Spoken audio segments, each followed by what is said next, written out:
Hello and welcome to the Weekly Scroll podcast brought to you by the Adventure Archive. My name is Ryan. And I am Kirby. Hello. And this is your second time co-hosting with us in a couple of weeks. It's very fun. I love it. I'll do it again. It's a good time. Yeah, absolutely. So for those that don't know, this Kirby is of Disaster Tourism Games. Definitely go check out all of that stuff. What's the most recent thing someone can find of yours? I guess Guild is coming out in the next week or two. So we're on the wire with that. The PDFs should be hopefully being sent out in the next week or two, as long as all the proofs are final and good. And then we've got a Mothership Adventure getting published in early April with Space Penguin Inc., which will be really awesome. And some other stuff, but yeah. There you go. Yeah. So check Kirby out at disastertourism.games, right? Yes, correct. Yes, there we go. So you actually suggested the game we're doing today. We are doing Dead Halt from Zonware. Yes. Yeah. So what? Okay. I'll jump into it. I picked this game up at my LGS like a year and a half ago, I think. And I haven't read it since I read it the first time. But I remember when I read through it, and I had not had a chance to play it, unfortunately, either. But the first time I read through it, I was like, this is just such a cool game, such a cool world, everything. I was just like, I don't have a lot of opportunities to play with people, but I just want to play this fucking game. It's just so cool. It's such a unique, I was talking about it today with another friend. It's such a unique take on like a weird like noir futuristic, I don't really know how to describe it from my perspective as far as genre goes, but anyway, it's just I just love the game. It's really cool, and I'm excited to find more people that will love it so I can play it with them. Yeah. I mean, as soon as we were talking about, what game we were going to pick for this week, threw out a couple, and then as soon as you brought this one up, I brought it up. I looked it up and was like, oh, this looks really fucking cool. This looks really, really neat.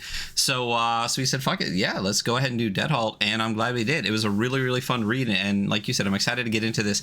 Like you said, I don't even know how to describe it. Like late 90s, pre-Y2K neo-noir. Like it's interesting. It's got that weird like cassette futuristic, but also like retro futuristic at the same time, this weird combination. There's a couple of movies I was thinking of that kind of fit that same vibe. One of them was Terminal with Margot Robbie and Simon Pegg, which is a great movie but that has like that same kind of weird, like old and new and in between kind of setting that I just think is such a cool world to live in. So yeah, it's cool that the setting is like that. Yeah. So let's I don't think we're spotlighting anything today, so why don't we just hop straight into this? So this is Dead Halt. I say you have the physical copy of this, right? Yes, I do. It is a pretty, look at that gold foiling on that. That is a pretty book. Got a really nice little cover and gold ink on the back.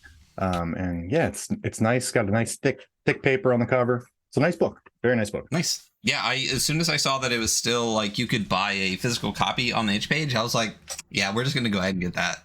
So so yeah, and then it's fun. It's always fun when you read a book or watch a movie or something like that, and then like the title makes an appearance. So like I was reading through, then we get to like what Dead Halt means, and I was like, that's a great name for this. I really, really enjoy it. Yeah. So the cover for those in podcast land is pretty sparse, but I really like it. It's just a white circle with Dead Halt written near the bottom of the circle, and then it says a role-playing game by Zonware. Clean, smooth. I like it. Like I said, the print version with the gold is really beautiful. And this is the Dead Halt User's Guide. The illustrations in this are great. I really, really enjoy them all the way through.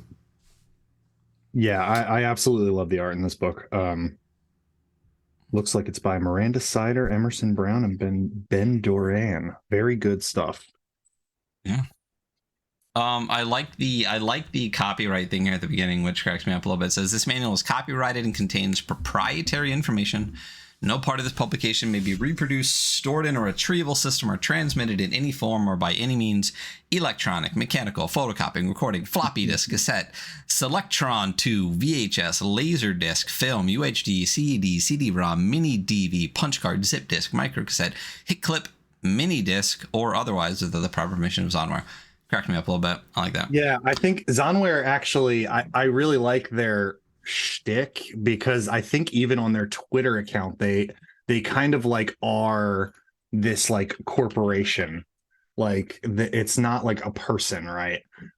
They kind of act as like an actual like a entity, which I think is just a really great way to just run your business like from that, especially when this is the primary game you're putting out. You kind of like lean into that character. It's very cool.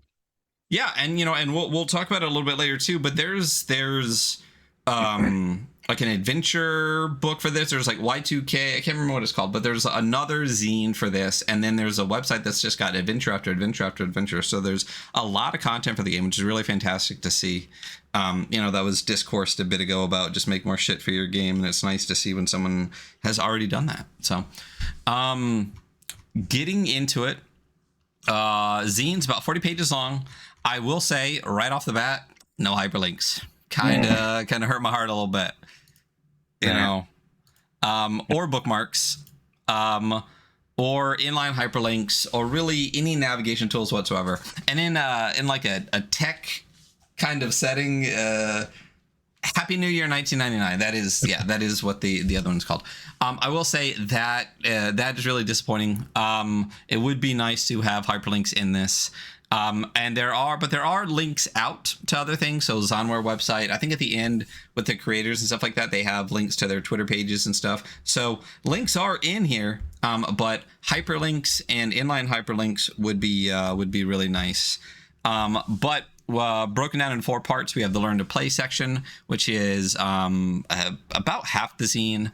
Tales from the Bar, which is about character creation and whatnot. The Charts, which is all the things that you need to play. And then adventure arcs in the back, which are great, but on the Weekly Scroll, we don't read the adventures by the fucking book. Read them yourself. Yeah, getting right into it. I really love this. Did we talk about this? I don't remember if it was you and me or if it was me and Hunter. We talked about like having a little piece of narrative in the beginning is a lot better than like how to play an RPG. Yeah. Oh no, it was us. We were talking about that with Slipgate. Slipgate, yeah, that's what I thought. Yeah. So I love that a lot better because listen, everyone knows how to roll fucking dice, and you're going to explain how to do it anyway. So I don't need to hear your shit. And secondly, it's just nice to have a narrative that really puts you into the mode, because a lot of times with a lot of these narratives, you can instantly understand like the setting and things like that. So this is one that I think is really, really great. And I'm going to go through and read this right here. It says the year is 1996. Y2K hasn't happened yet, so everything is still quite all right. The leaves on this autumn day have just changed colors. The streets are littered with flecks of orange, yellow, and brown. The berg is still and basking in wavering golden light from the setting sun. Help Wanted is scrawled in thick black ink on an old sandwich board. 6 steps down reveal the hidden face of the hotel's entrance. A warm red glow comes from the stained glass squares bordering the large oaken door. The lobby is patterned with a deep red hexagon carpet and swirling olive wallpaper. An empty reception desk sits in front of a board of room key tags. On the large worn desk sits an old blocky computer terminal. 2 overstuffed velvet chairs surround a gas fireplace, a shelf set into the wall between them filled with battered books. To the right is a thin doorway, above which a mounted black placard reads, "The Fall Bar." 7 stools sit in front of the long bar. A quiet metal man behind the bar slowly cleans a short glass. The mirrored wall behind him is lined with row upon row of glittering liquor. Welcome to the hotel. It's a great piece of narrative right there. Yeah, I love it. And I really feel like when I first read it, I was like, oh, because there's like a hit in there that gets you, because you're like, you feel like it's 1996. You think you know what's going on. You walk into a hotel. There's a help wanted sign. But then when it goes, a quiet metal man behind the bar, which is like one of the last lines in the thing, you're just like, wait a minute. Like, this is a bit different. And I just, like we said with Slipgate, like that is such a better way to start a book than to be like, this is a role-playing game, this is what a polygonal dice is. Like, really, really great way to go. Yeah, I totally agree. I think that it could have been a dozen other things, and I've seen them in a dozen other ways, but just like with Slipgate, I think that reading this, especially if you're the game master running, or in this one, the HM, which I'm going to save for later when we actually talk about it. You read this first and you're already just like sucked into the feel of what's happening. Even while you were reading it, and I was just sitting here looking at the text and listening to you read it, I was feeling like I was sitting at a table and somebody was just like immersing me into the setting. And I think it's such a great way to start a book. Yeah, I mean, couldn't agree more. Again, we loved it in Slipgate. We love it in this. This is definitely, a really, in my opinion, the preferred way to start a zine, to start a book, to start anything. Like, just give me some narrative, get me immersed. That's what the point of RPGs is anyway. Let's get into it. So yeah, I like this cup right here. It's straight up just good morning coffee mug right there. Wish I had some coffee right now. I do like that the index pages here are in like floppy disks. That's what it's a whole page. Looks like a big floppy disk and almost like a label on the disk. It breaks down it learn to play, and then introductions at the bar, action rounds, actions, items, enemies, monsters, the elevator floors, magics, defying death. Well, what would also be nice on this page is if all of these little sections were hyperlinked to that section. That would be really great navigation to further break down, and if each page had a link back to this in the chapter, that would be ideal. But at the very minimum, the hyperlink section in the index would be great, and even more so would be really nice here. But it's not, and we will continue. So I really enjoy the layout. It reminds me a little bit of the layout in Mothership. Well, Zero Edition is what they want to call it. Just like the black, white, the bars. I don't know if you got the same vibe. Yeah, a bit. Yeah. And although it's only 40 pages, it's dense. Yeah. Like it's a small font, and they pack the text in, but not in an unreadable way. It's very legible. Things are broken up cleanly, but they really pack it in. Like, they pack the details in. It's good. Right. And it's not two columned. It's all the way across, so you can get a lot of, lose that, what's it called, the trough or something in the middle of the page. But it's great. So obviously we're not going to read all of this, but because like I said, it's a pretty dense read. But again, as we said, not in a bad way. But starting off here, introductions at the bar. Dead Halt is a role-playing game which players create maintenance crew members to explore and complete jobs within a megalithic hotel. I love the premise of this fucking game because it can be anything you want it to be. Like, it really can. Because, as we get farther on, we'll get into how, what the floors are and how they can be. But the floors can be literally anything. So, starting it off this way is interesting too, because it also tells you right off the bat that this is an RP heavy narrative focused game as opposed to a mechanically heavy game. Like, this does not feel like a combat game. You know what I mean? Which is polar opposite to what we did last time. Yeah, for sure. Very much. Just a little bit. Yeah. So, start a session with the players walking into the Fall Bar and sitting down across from the charismatic cybernetic bartender known as Durain. This is where we will get our first sense of who these characters are, how they might react to the circumstances in the hotel, so they may feel at home. I did notice a couple times through there are a couple, like a lot of commas where I might use and or other than that. Just like there may have been like 4 or 5 times where I was just like, so this is one of them that I noticed. And this isn't just like, this is just, this is where we will get our first sense of who these characters are and how they might react to the circumstances in the hotel. So make them feel at home. I had to read it twice. It's completely correct, but I had to read it twice. As a game master, or as we may refer to the hotel manager, as you're referencing the HM, you play Durain, will strike up, you play as Durain and will strike up a conversation that will mold who the player characters are, encourage a dialogue between the players in order to form an idea of who their crew member may be. During this dialogue, they may begin filling in their ID cards. So, what would you like to drink? Would you like to eat or drink something? What is your name? What was your last profession? What are your hobbies? How did you end up in the hotel? What is your relation to each character? How did you meet? I love this kind of character creation, this like active character creation. And I think that it's something that really is lacking in a lot of games, especially in games that are more narrative focused.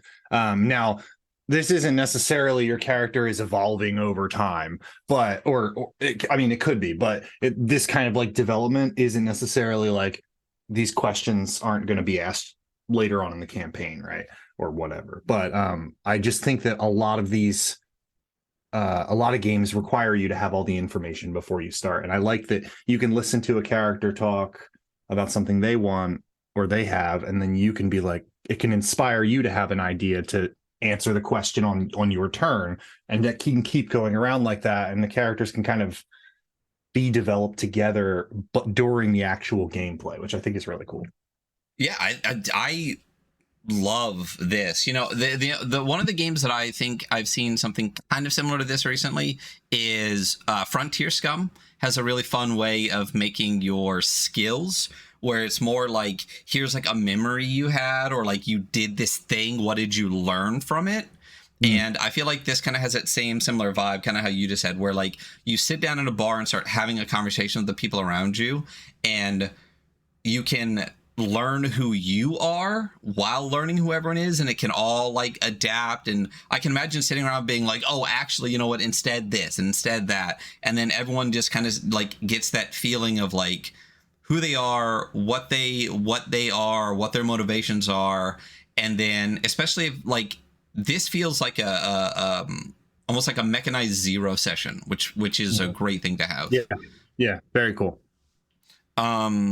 So then the next paragraph spells that out a little bit. Let the conversation evolve, building off of the changing narrative, and incorporate each player. As a hotel manager, you are encouraged to advise them on their characters prior to walking in the hotel.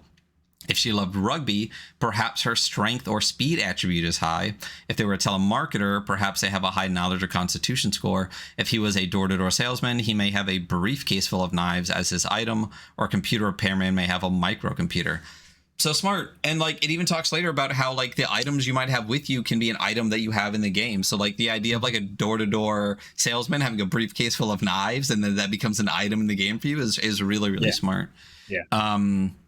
And I really like, I know there's been some discourse on the tweeters recently, which I try to avoid, but I mean, I don't discourse, but I read it, about bullets and paragraphs. You know what?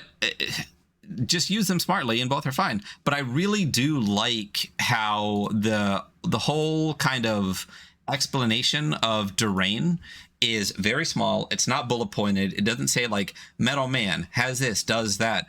Like you learn so much about him in a very little bit of words. And like a charismatic cybernetic bartender is enough for me. That sounds fantastic. We already know he's a metal man, and now he's charismatic. He's the bartender. He runs a hotel. That's all you need. And it took like 2 lines.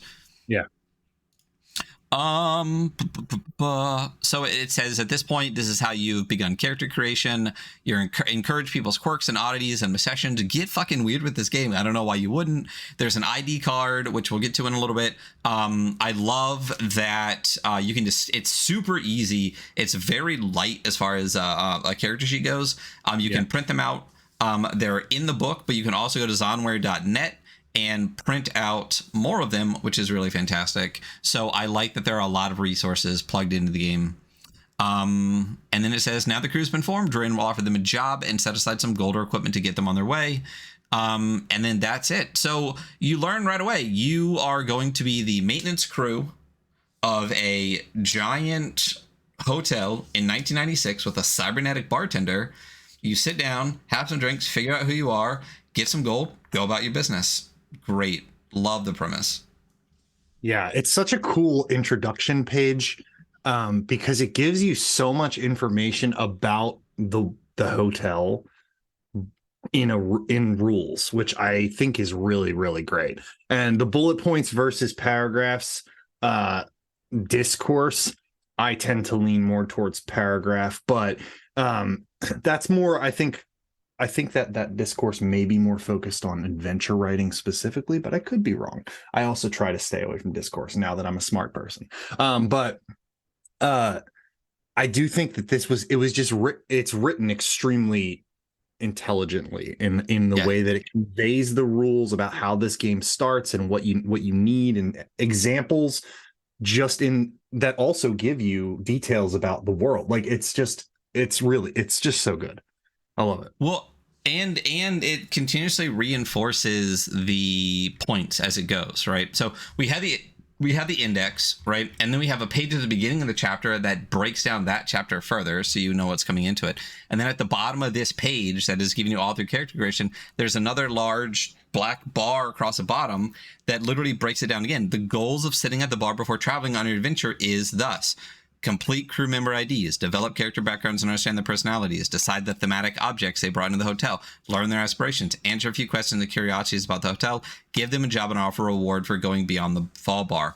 Do not question at any point reading these rules what you're supposed to be doing or how something works. They're written very well, very concisely, with all the information you need, and then are constantly reinforced with examples of play, with lists like this. It is really intelligently written. Yeah, layout like this I think is extremely important too, as far as like accessibility goes.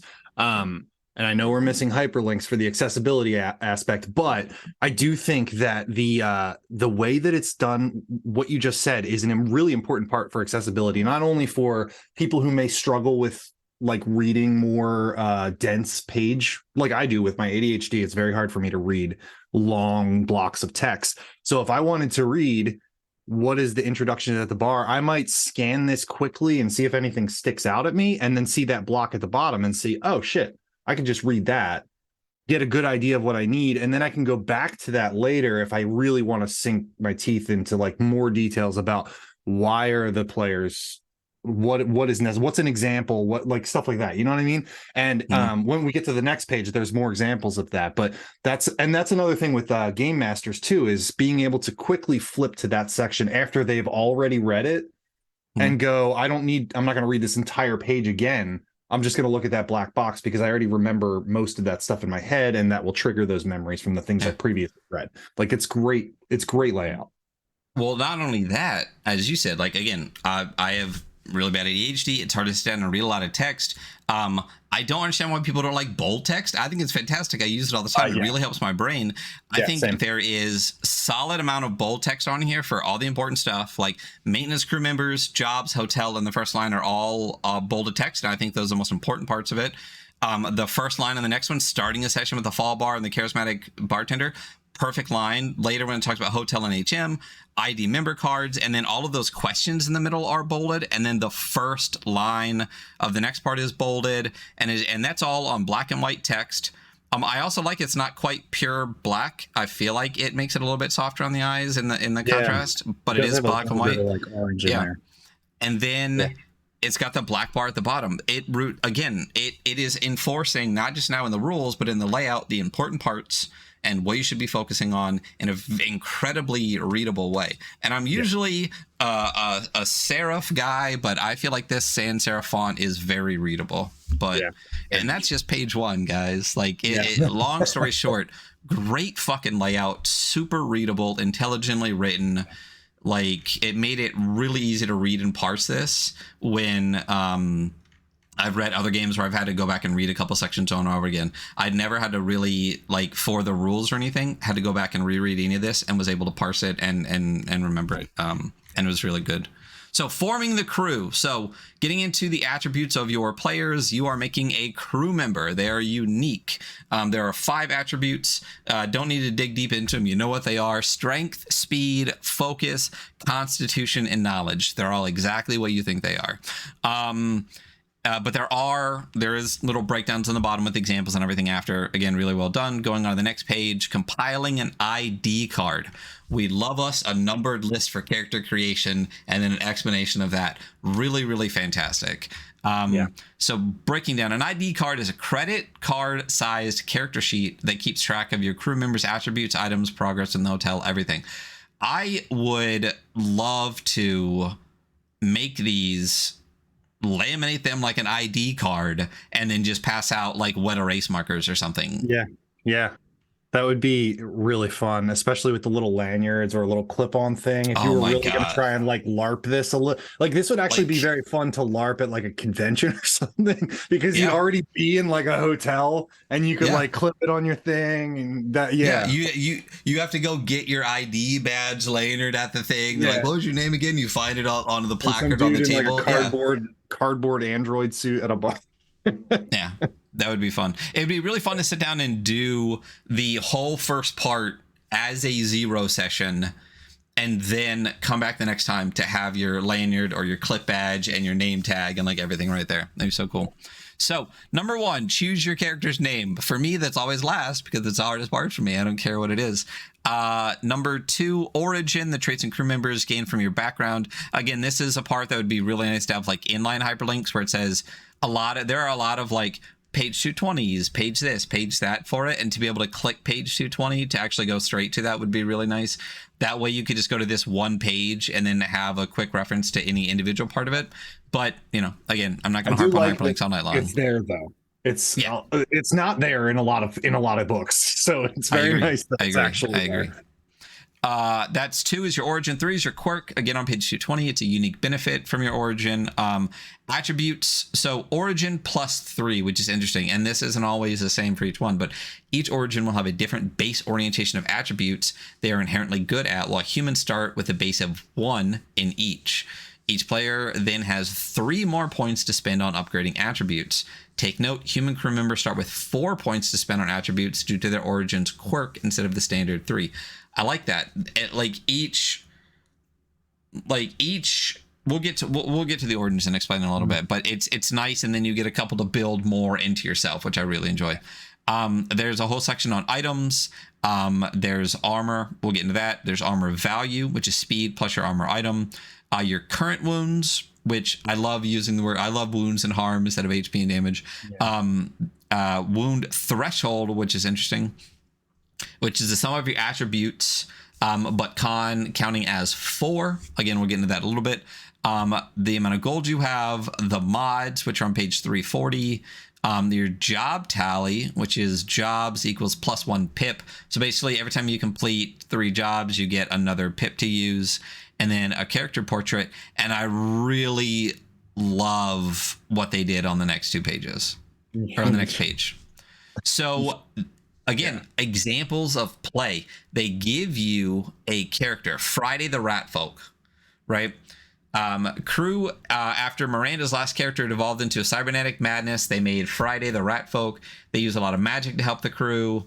After the 3rd job, Miranda decided to allocate an extra pip for her knowledge attribute, and Friday also enhanced strength from the turbo turnkey mod she gained during a battle with the vending machine. So not only does it give you an example of the character sheet ID front and back, right? It also, everything that we said at the top that is numbered 1 through 13, when you look at this example character sheet, it's labeled by number. So it shows you where the name goes, where the attributes go, what the wound threshold is, everything. I like that because it actually makes the character sheet not have to be any bigger because you don't have to write wound threshold, name, like any of that stuff on it. It's super simple. So if you just explain what each one is in here, you don't have to reference what this little pointy up arrow thing is, because you know it is your armor value later. So it keeps the ID small, clean, and also as far as a layout sense, makes it really easy to understand. Oh, okay, that's where I put the missions. That's where I put this. That's where I put that. Again, more super, super, super clever layout. Yeah.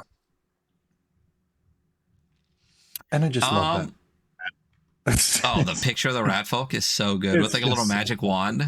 Yeah. Yeah.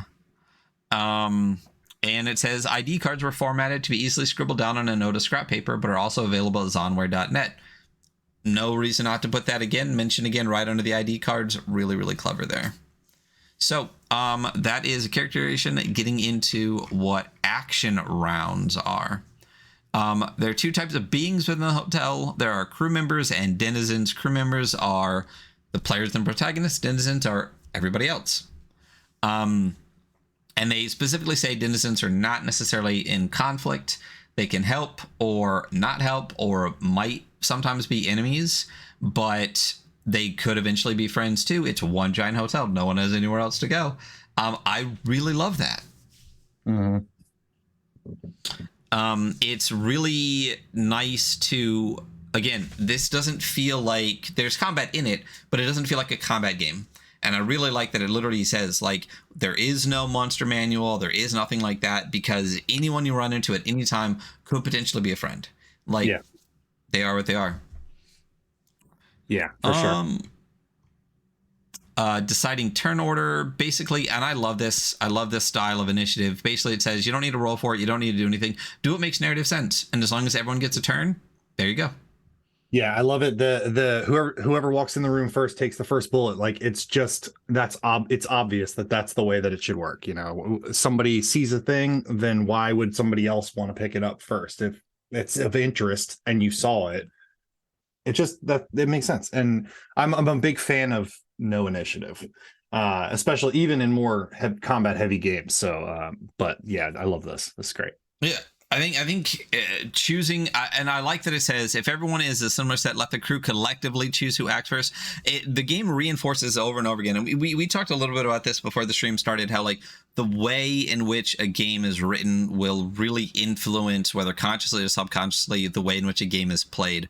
So when this game specifically keeps talking over and over again about the crew and working together as a crew, and like sometimes people are friends, sometimes they're enemy, but everyone can be helpful, everyone's a crew, like it really, really encourages, even the way that character creation works, as a group, do it together, really encourages that concept of you are a crew, you are a team, you are working together. There's no, like, you're not trying to min-max and win and like all this other stuff. You're doing everything, and it's really well done. You know, and to the initiative point, I've played too many games of a different game written by various magicians that live on either side of the country near the water that I'll walk in, be the first one to walk in, say I swing at the bad guy, and then they want to roll initiative, but I didn't roll the highest, so I don't get to swing at the bad guy that started the initiative. You know what I mean? So it's nice when games don't worry about that and let you just play what makes sense narratively. And I also like this next section. We don't worry about movement all that much in Dead Halt. Whenever a crew member takes an action, they may move appropriately. And really, it just like, if they're trying to run down 50 flights of stairs and out the front of the building, might be a little bit too far. Be reasonable. And the hotel manager's job is really just to make them be reasonable, and that's about it. I love that they have a roll off with the HM though. I just think that's great. Like, why, you know, like sometimes it's like the GM can make the decision, but I like that it's almost reinforcing, even though it's the game master or the hotel manager versus the player, it's still kind of reinforcing that we're all in this together. It's not just one person making the rule and you answering. You know, it's like, well, in this chance, let's just flip a coin and see who wins. Like, you know, I like that. I really do. Yeah, it says when in doubt, have a player and the HM roll a d6. The winning roll will dictate the outcome. like you said, it's really enjoyable. There's things, there's other games, and none of them are going to come to mind, where it is like roll a d6 high, pick high or low, or roll, like flip a coin, roll fate, roll something like that, because it's just like, if no one can come to a disagreement, to an agreement, fuck it, let the dice decide and just keep going. Yeah. Like you said, I really enjoy it. It's nice. Great piece of art here. I don't think we've been talking about the illustrations enough through this entire thing. It's very rarely a page goes by without a really nice illustration. And this one at the top is great. It's a whole picture of a crew. It's got, I think, pretty much everybody. It's got the I'm gonna say them all wrong now, and we'll say them right in a little bit, but there's like a toad person, a rat folk, there's the I think they're called the blank slate, the failed clones. There's what amounts to like a quasi demonic, I don't want to say tiefling, but like a demonic character, which obviously that's what I would play. Human, don't remember this one is, and then a computer. So we'll get to those in a little bit, but it's a great illustration of what the whole crew could be. And it's nice. It's just nice. And I feel like the art style also fits in really, really well with the layout for just being like, black, white, and gray, and it fits. So this is a bunch of, it is a whole page of examples of play. Yeah. Oh my God. I love this page so much, and more RPGs need to have this. It literally is like all the various ways that something could come up and how you could adjudicate it. A situation arises, or the crew collectively chooses a crew member to act. Example, Mallory is leading the party. She walks into a room full of rat folk. She acts. Or Ricka hears a grinding of gears at the end of the hallway. They act. Or Sam steps on a loose tile and falls through the floor. He acts. The Lost Adventurer sees the players harass a 19th floor console. She acts. It's great. The next block, the most thematic crew member acts afterwards. Next one, after the crew acts, enemy acts.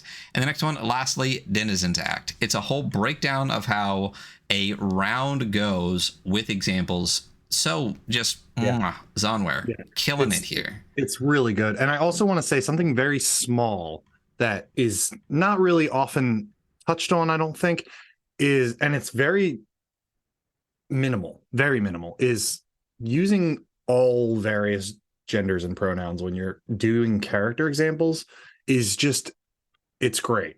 Oftentimes, a lot of people now will just use they for everything, which is fine and great. It's, it's gender neutral, but it's just also really cool to see an intentional focus on making sure that they try to include as many as possible in their examples, and not just flatly writing they or he or she for everything, which is something I had a bit of an issue with Free League's games, is that they went the hard opposite and went just all she, I think, in at least in Tales from the Loop. I have to check the others, but for like all of the game master rules, it's just she for everything, which is fine, but I appreciate that a lot, even though it's such a small little thing. I think it's really important.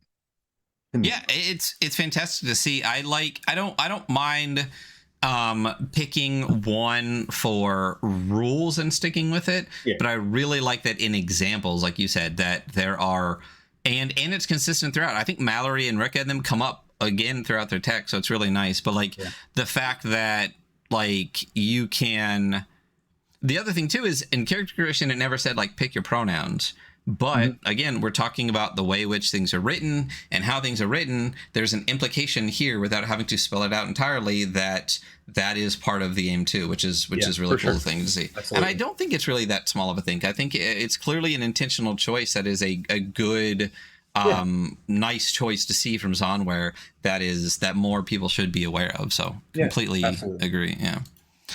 All right. So that was that. The next are the various actions that can happen, and these are interesting. In the mini floors beyond the fall bar, roadblocks may arise. To overcome these challenges, the crew only needs a handful of 6-sided dice. So we find out it is a dice pool system. Great. You don't need to explain to me what a dice pool system is at the beginning for me to understand this. We appreciate that you didn't. So to resolve a situation, crew members may act, attack, or use magics. Love, again, the use of bolds. Even this little, I don't even know what to call this thing right here. This little block in front of like acting, I guess maybe it could just be like a bullet. What's up? It's a cursor from the old school MS DOS. Oh, like DOS? Oh, yeah. That's right. Well, because Forter or whatever is DOS. I love it. Yeah. I love it. So I love the use of, God, the layout. Like, despite the loss of hyperlinks, it's not going to be a lot of your bonus points for the way this layout is by the time we get to the end.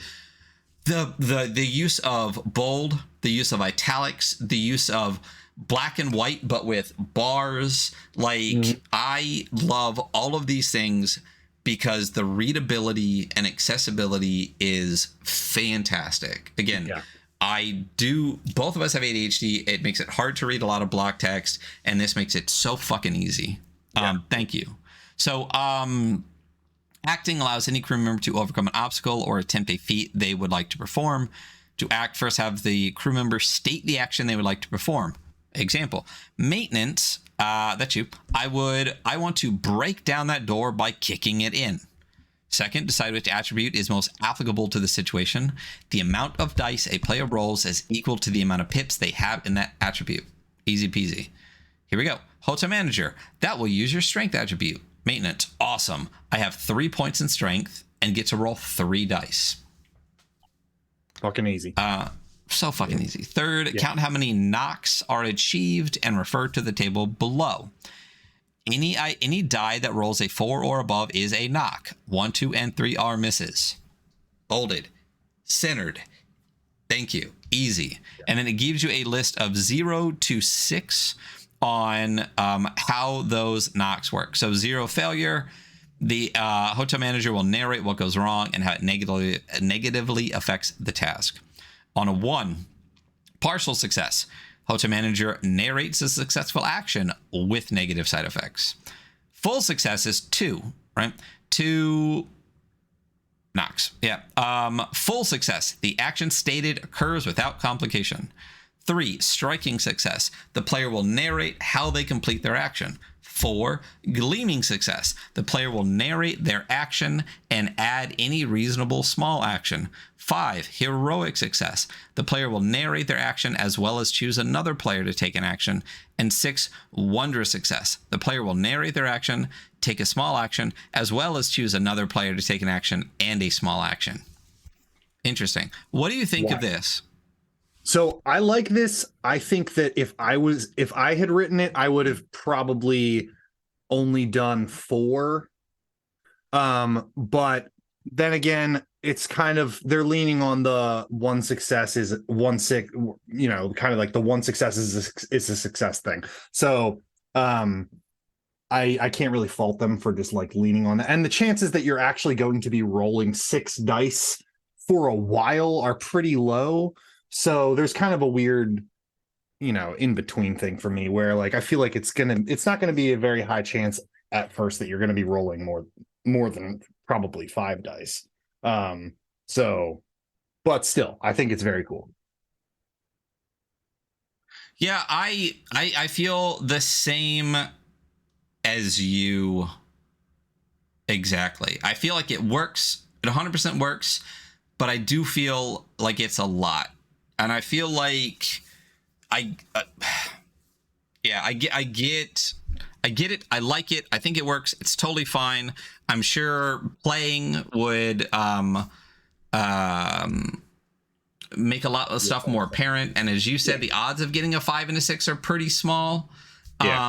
Because honestly, like the odds of you even getting to roll 6 dice is crazy. The odds of all 6 being above a 4 mathematically are very small.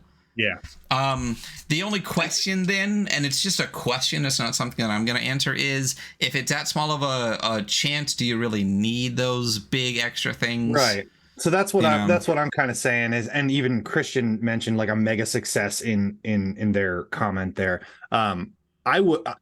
I'm not knocking the game, no pun intended, at all. But if I was gonna change this, I would probably make like 1 success would be a partial success, and then I'd make 2 to 3 successes, or I would just make 3 successes. A like gleaming success and then make 5 successes a wondrous, or maybe 6 successes a wondrous success. So just so it's like easier to parse at a glance when you're playing, kind of thing. But then again, I haven't played the game yet. I know you haven't played the game yet, so there's no way we can actually judge that on an actual play level. But upon reading it, that's kind of where I would go with it. Yeah, like you said, I completely agree. I just think that, you know, in something like PBTA, right, you get failure, mixed success, and full success, right? I don't mind there being a little bit more, because even within that, you can go, because even PBTA has realistically 5 options, right? So you can have like a snake eyes super fucking failure, a failure, a mixed success, a full success, and then like a double 6 ultra success, right? But you don't really get to the ends a lot. You really just focus on the 3. So I think between 3 and 4 would probably make it just a little bit easier, because honestly, I feel like I would need this page as a reference. For sure. Yeah.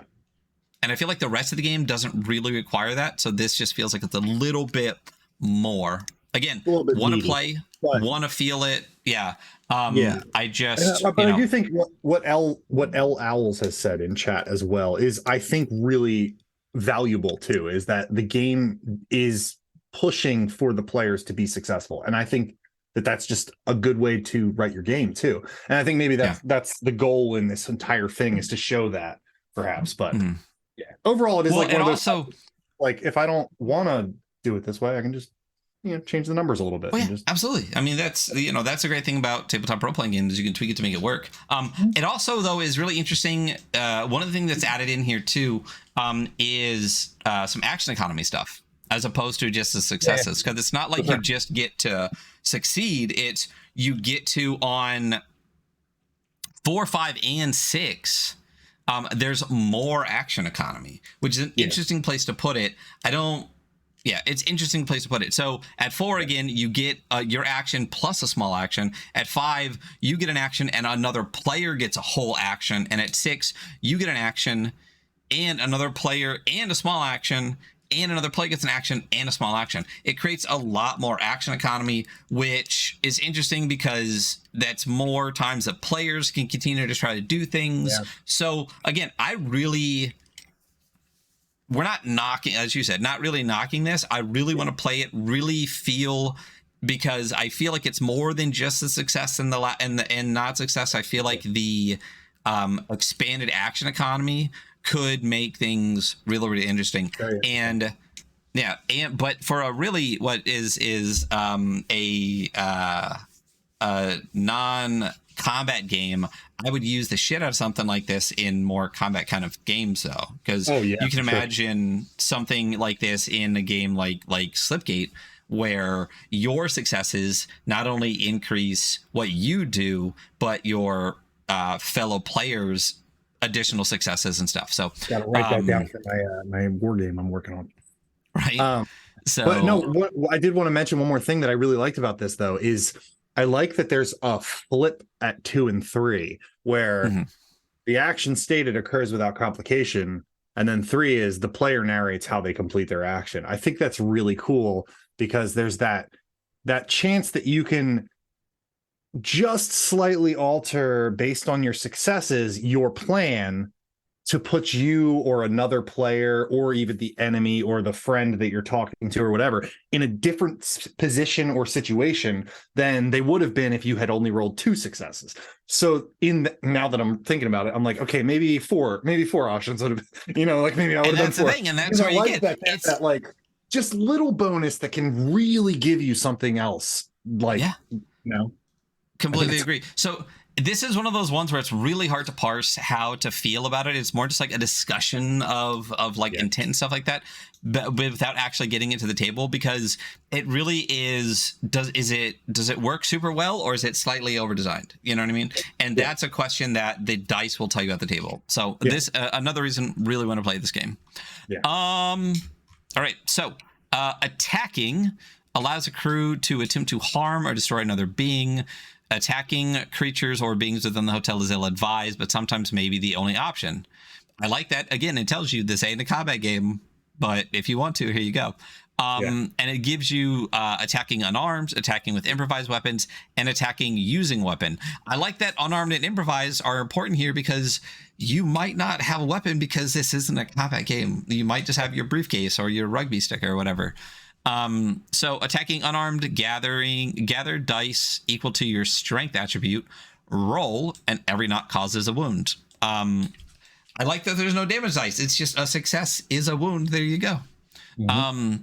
Attacking with an improvised weapon.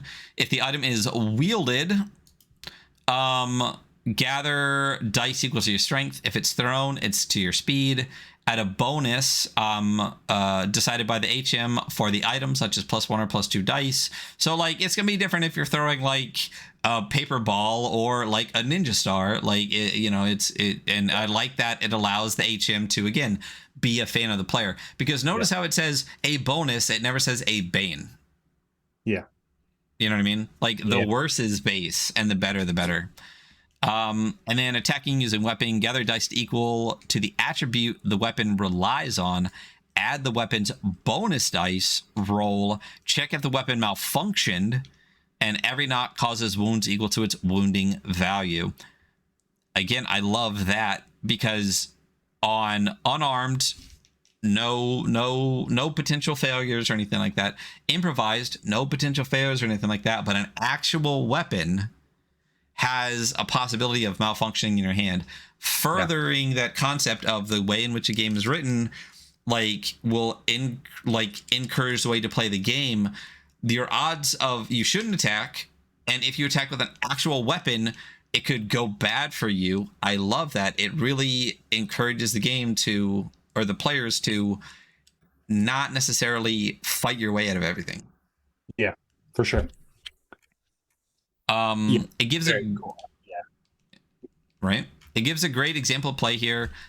With good planning, a crew member may gain an advantage over a situation while utilize item surprises, add additional die to a roll. To me, that rule says negotiate. Like what how many more die can I eke out of the GM, you know? Like do I get a little bit more? Can I do this? Like, well, you know, if I have the high ground, can I get, you know, one more die? I like that. I bring pizza next week, you know? Right? You know? Yeah. And then we get into items. So crew members in Dead Halt must use the objects available to them in order to thrive within the hotel. These items are anything that the players may find, receive, or create. An item could be anything from a screwdriver or floppy disk to a sword fabled to be the only way to slay the mecha lizard terrorizing floor 34. It's just so good. I already got an idea for an adventure right now. Like I'm just reading that. You're like, okay, cool. Let's do that one. That sounds great. Yeah. The players are encouraged to be creative with the things they find and should be rewarded with advantage and role-playing options for out-of-the-box thinking. Again, be a fan of the player. You know. Yeah. There's a list of iconic items in the Gashapon section. I love that there's Gashapon because it has to be, because of course there is. Yeah. And then there are 3 types of objects: items, weapons, and armor. Items are as intended are used as intended are thematically will give a crew member advantage. So if you're I do like the example here. I want to jack into the console and reprogram it.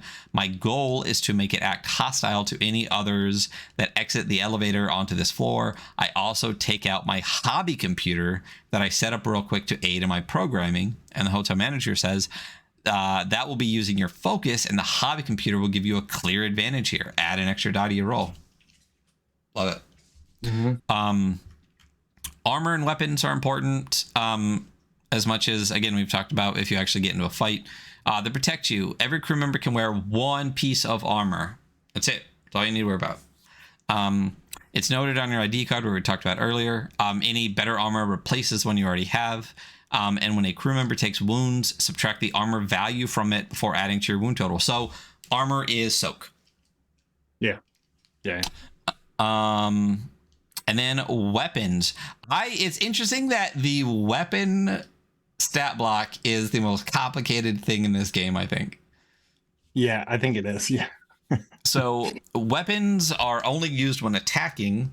Each unique weapon has a weapon profile containing basically their own ID card. It's got an attribute used to wield it, the bonus dice it adds to your roll, an ammo capacity, a wounding value, and a malfunction threshold. So the example here, and again, I love that it's got the stat block for the weapon, but without like writing out attribute, bonus dice, whatever, it just numbers it so you know what they are, so you don't need to worry about it later. So there is a slicer rifle, which looks like a badass Nerf gun laser thing. Like, it just looks sick. So top left is a slicer rifle, and then number 1, bottom left of the card, it just says focus because that's the attribute used. And then number 2, it says plus, and then there's 2 blocks here, so I assume that's 2 pips. So that's 2 bonus die added to your roll. And then right next to that, it says WV3, so the wound value is 3. It says MT1, so the malfunction threshold is 1, which I feel feels low. And in the top right, it's got 5 little bullet outlines. So that is the ammo capacity for the slicer rifle. Great little card. Yeah, it's a cool looking gun too. It's a dope gun. And then it still has 1 through 5, the breakdown of what all of those mean. So I do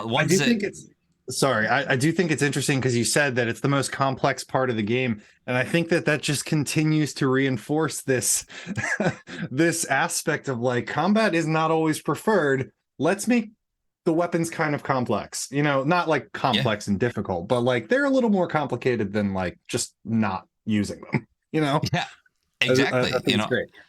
It's wonderful. I really enjoy that. Again, like just continuous reinforcement of the themes of the game. I do like, so the wounding value. All right, going through it. So bonus dice are square pips next to the attribute. A roll will consist of the stated attribute pips in addition to the bonus dice pips. And then the wounding value is how much wounds per knock, which is really interesting. So weapons can hit fucking hard, right? So the wounding value on the slicer rifle is a 3. So every knock you get is 3 damage. So if you get 3 knocks, that's 9 damage being put out by this. I don't know. I forget how many HP or how many wounds people have at the beginning. It's all your stats plus 4 times your con. Well, I guess that's a lot because you got like. I mean, this definitely seems like a higher end gun though, for sure. Yeah. Oh yeah. So it especially sounds like the malfunction threshold. I think being just 1, I think that kind of represents that. Oh yeah. So the malfunction threshold is the volatility of the weapon. If enough 1s are rolled, roll on the malfunction threshold. So if you roll a single 1 on this weapon, you immediately have to go to page 360. It'd be nice if that was hyperlinked. Roll on the malfunction threshold table. And then the ammo capacity is how much you have. So actually, let's shoot on down to page 360. Which is page 36. But just because it's here. So this is, you know what? Actually, we're not going to do that. There's a whole section for that later. We'll get to that. Oh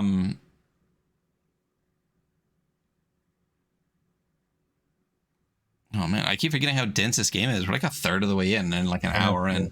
We'll probably cruise a little faster. But so then getting into, so we'll talk about malfunction threshold later. But basically, weapons hit hard but can malfunction really quickly, and then you roll and it could be bad. So enemies and monsters, we talked about this. When sweet talking and bribery fails, sometimes a denizen becomes an enemy, and enemies in Dead Halt have a line of stats a hotel uses. So enemies have pips indicating the dice they roll for an attack, their wound value, their armor value, their current wounds, their wound threshold, and their harming allocation. So they also have a nice little character sheet. And I love the way that the narrative is put into the harm on this. So harming allocation is the only selection we have not already covered in either introduction, So as an aid to role-playing and story, enemies have an allocation of body parts that are harmed as the wounds on them increase. I fucking love that so much. Yeah. So the example enemy here is, it looks like it's a cord collector. So it's a thing all made of cords. It's got a whip, a shock, and a tangle. It's got wound values for each. It's got the pips for each. It's got the wounds, the wound thresholds, everything. But to the right is a whole list. 3, 5, 8, 10, 15, 20, 28, and 35, and then things that happen. And the example given here is really great. It says, the cord collector is the example. If the enemy reaches its wound threshold, it is completely destroyed. right? However, if it is only dealt 3 wounds, the harming allocation indicates that a cord falls off of it. So next to 3 on the side is drops cord. Therefore, over the course of battle, enemies will progressively get more beat down. If 15 wounds are dealt in one hit, right? So on the side, there's a 3, 5, 8, 10, and 15. So it says the cord collector screeches out while vibrating, glowing, and expanding. Because at 3 it drops cord, at 5 it expands, at 8 it vibrates, at 10 it eyes glows, and at 15 it screeches. Such a fucking fantastic way to narrate combat for a bad guy. It's so fucking smart. Yeah. Yeah, I think it's cool to do it this way. And normally I think I would probably be like, let me narrate, let me as the hotel manager come up with my own idea, because I think that in some games with their stat blocks for their enemies, they may give you a detail like screeches out while vibrating, glowing, and expanding. However, that's just what they wrote as the example.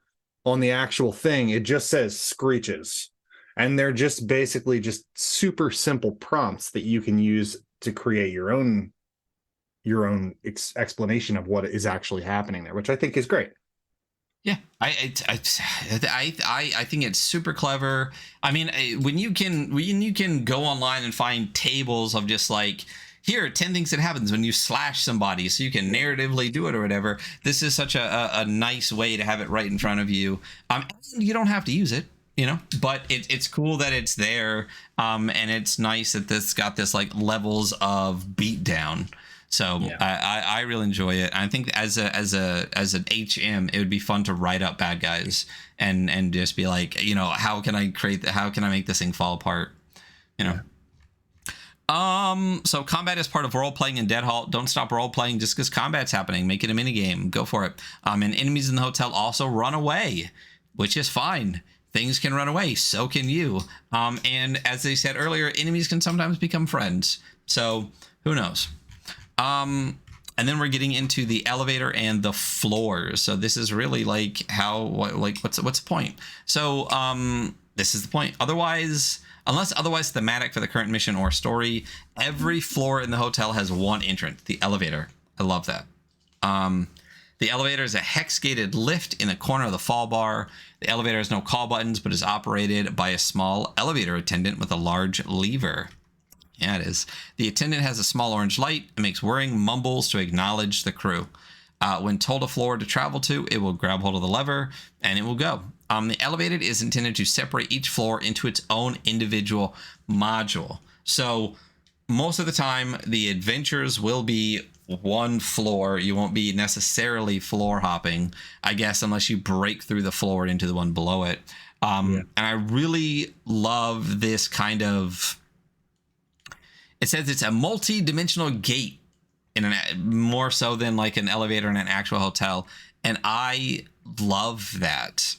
I love that you can do literally like you can go. I think at one point it says you open the gate and it's literally a swamp, you know, like it's so cool. The concept for the setting is just, it's just so fucking cool. It's something that I had never seen before. You know, and I just thought it was such a neat. That's one of the reasons why I brought it up in the first place. It's because it was like, you know, game aside, it's just the setting itself is just so cool, and it just wants you to play it. That's how I feel when I'm reading this. It just wants you to play the game. Yeah, and it gives these 4 examples of like, you know, how to do things. If the characters are getting too comfortable, the elevator opens to a pitch black floor with eyes around every corner. If they're feeling adventurous, it opens to a landscape with a castle under siege. If they're trying to renovate the fall bar, it opens to a bustling scrapyard during a totaling junk market. And then if the characters have all day to journey beyond the bar, it opens to an entire RPG model from another game.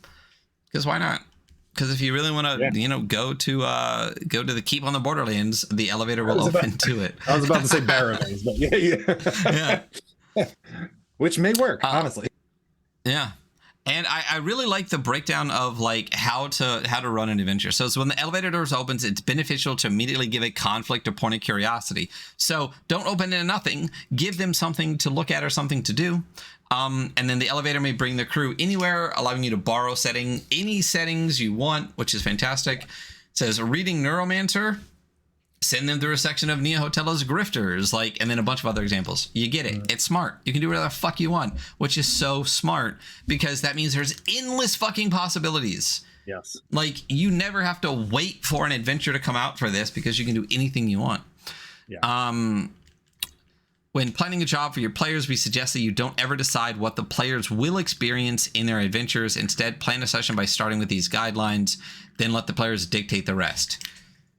Don't be a storyteller. It is not your job to write a novel and then have the players play your characters in it.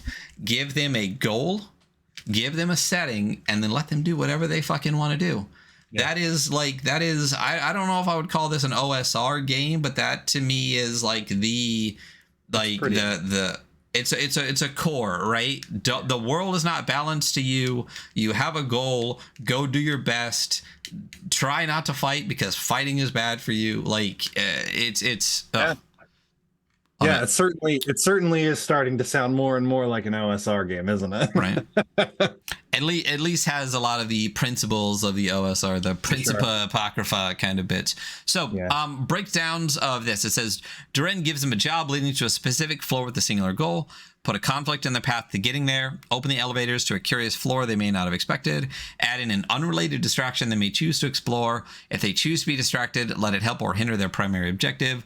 Throw in some conflict on their journey. Give them a satisfactory conclusion to their quest, and let them bring back the news or object to drain for profit. You could break this down, take out Durain, take out elevator, and just have this as how to write an adventure, right? Yeah, literally. Give them a goal, right? Set them on their path, put conflicts on their path. If they're distracted, have it help or hurt their primary goal. Give them conflicts along the way, give them a satisfactory conclusion, and then let them get back so they can get their reward. Yeah. And even then, they give you these short little examples under each of those headers, and which is even better for especially someone who may be picking this game up. It's probably not your first role-playing game, but it may be the first time you're going to be writing an adventure or coming up with a concept for an adventure to run as your first time running one of these types of games. And the examples there give you, okay, this is how much information I really need for this. I need a little bit more information for this part, kind of thing, when you're thinking about how to craft that. And I think it's really well written. Yeah. It's so well written. It's extremely good. I know we're harping on this a lot, right? For everyone out there, but this game as a game is so well written. Despite the setting, despite all the rest of it, just the amount of information given, the way in which it's presented to you, and then the ease in which it's parsed and the reinforcement it's constantly given. People, this is how to write a fucking game. Yeah, I agree. I'm slightly jealous. I'm not gonna lie. It's good. It's so fucking good. Magics. We're getting into magics. Magic's interesting. It's a little bit different.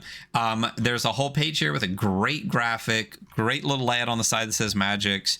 A whole an immediate example of play on how the magic works, and honestly, just by reading it, you understand it. So the heat machine sits in the doorway. It holds your friend Bonnie by the head like a rag doll in a twisted mass of cords and wires. Sam's leg is trapped under the heap, and he has since blacked out. You stand alone. Friday, what do you want to do? What do you do, Friday? What do we do? Your maintenance in this scenario. Page 160. Yeah, no, I'm looking at it. Just read the maintenance section. Oh, my bad. I'm looking at that top paragraph and I'm trying to think, what would I do? My brain is fried right now. I got 4 pips in knowledge and a spell in mind. Let's see if the winds of magic are in my favor today. 6, 6, 5, and 3. Okay, that's 20.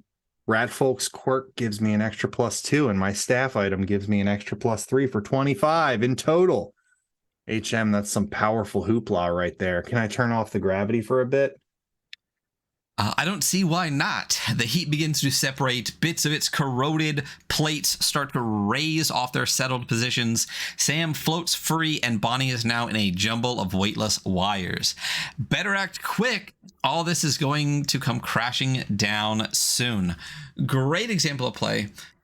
Great way to explain how the system works, and it basically tells you right off. You get all your successes, you add them up together to get a total number. So this is different than how anything else works, which I love, because Magic systems should feel different than how everything else works. Yeah. But so basically it says, attuned to the natural ebb and flow of the hotel. You can feel an ocean of energy within the air, a current of waves beyond the tuning range of any radio. This is the magics. In order to cast magics, roll with dice equal to a crew member's knowledge, pips. Add up the resulting numbers as well as any item or origin bonuses strictly referencing magics, and reference a sum on the following chart. Easy fucking peasy and bolded for a reason. So you, instead of each success being a knock that will deal damage, you literally roll pips equal to, you roll dice equal to the pips on your knowledge plus any bonuses, and you take the total number, which is a really, really clever way to keep using the same system and add in something like this. So it gives you from 1 to 36 plus with examples of each. And I love how it breaks it down. And I do like the gradations in this one. It's similar to the successes on Nox in the way it's broken down into gradations. But I think with Magic, I love the amount of these. Yeah. So 1 through 3, a fizzle of sparks, and then a bunch of other examples. 4 through 8, move a small object a foot. 9 through 15, create a hole in a wall or shoot a ball of flame. 16 to 24, absorb an attack, hurl a bolt of lightning, create a wall of energy. 25 to 35, freeze time for a moment, mend anything broken, command a creature, open a rift in the floor. 36 plus, remove something from existence, rewind a moment in time, open a two-way portal, like warp a creature. Like, I love the level of gradations in this. Create and I a think second hotel. Was that create? No. I just was saying, like, that's what I. Oh my that's God. what I would fucking do. I would just create a second hotel. I'm Durain now. you the new Durain. I think this is a really, really clever way to use a dice pool system to give you actions and magic that feels like it makes sense together, as if it was meant to go together. Really, really, really smart. I love it a lot. I love it. I think Hunter would love the shit out of this system, and I need to remember to remind him, because he loves dice pool and magic, and I just think this is such a clever way to do both. Yeah. And then we get to defying death. Really, there is no death in the system. Like, you just kind of don't. So life in a hotel is tough. Each crew member has a wound threshold, which is equal to their total number of attribute pips plus their constitution times 4. If your wounds are ever equal to your wound threshold, roll a d6 on the back of your ID card.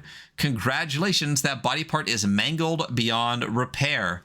Don't worry, no staff personnel can die in the hotel, as the state-of-the-art 1980s cybernetics will make sure that every crew member is back up to peak physical condition. When faced with loss of a percentage of your body, maintenance crew can simply shout MedCon, and a licensed medical console or MedCon will be dispatched to their location.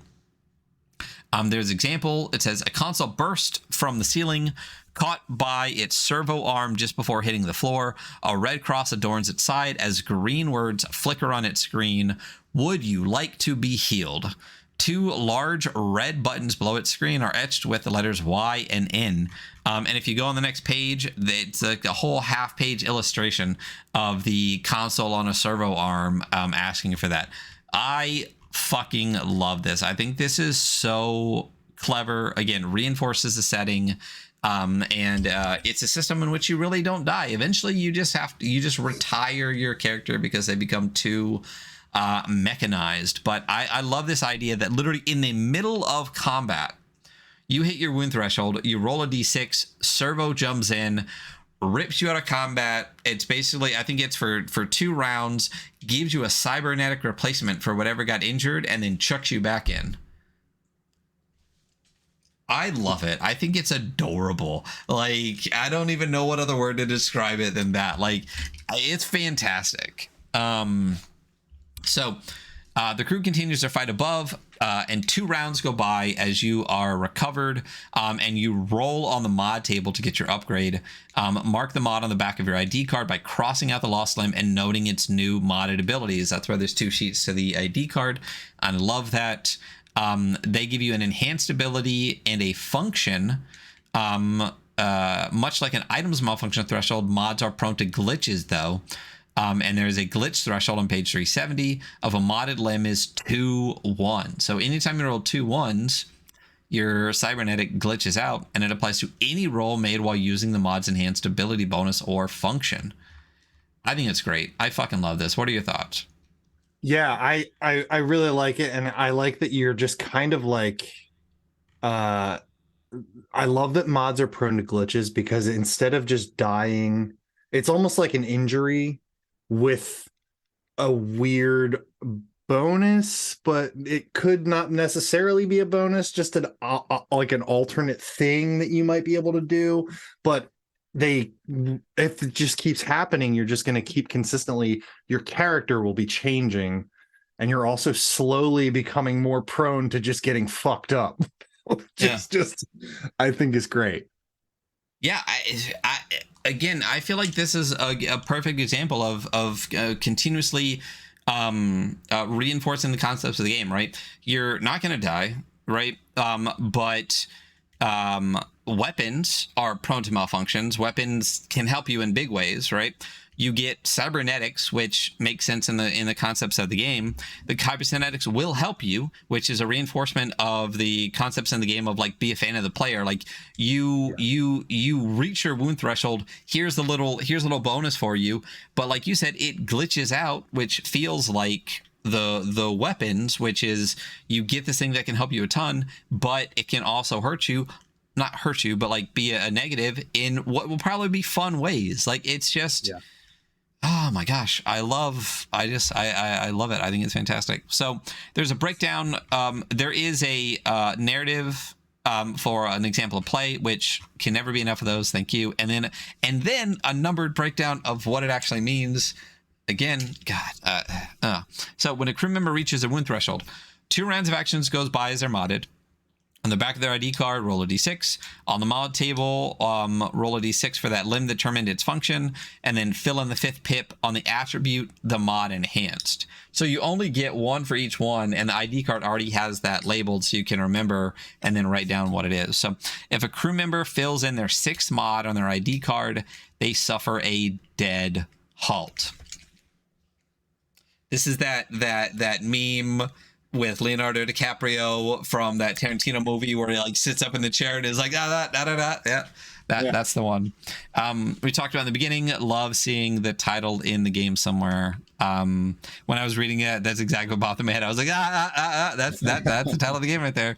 So a Dead Halt is when you have modded your body, or your body has been modded to the point of you're basically a metal man now, right? You're a metal person.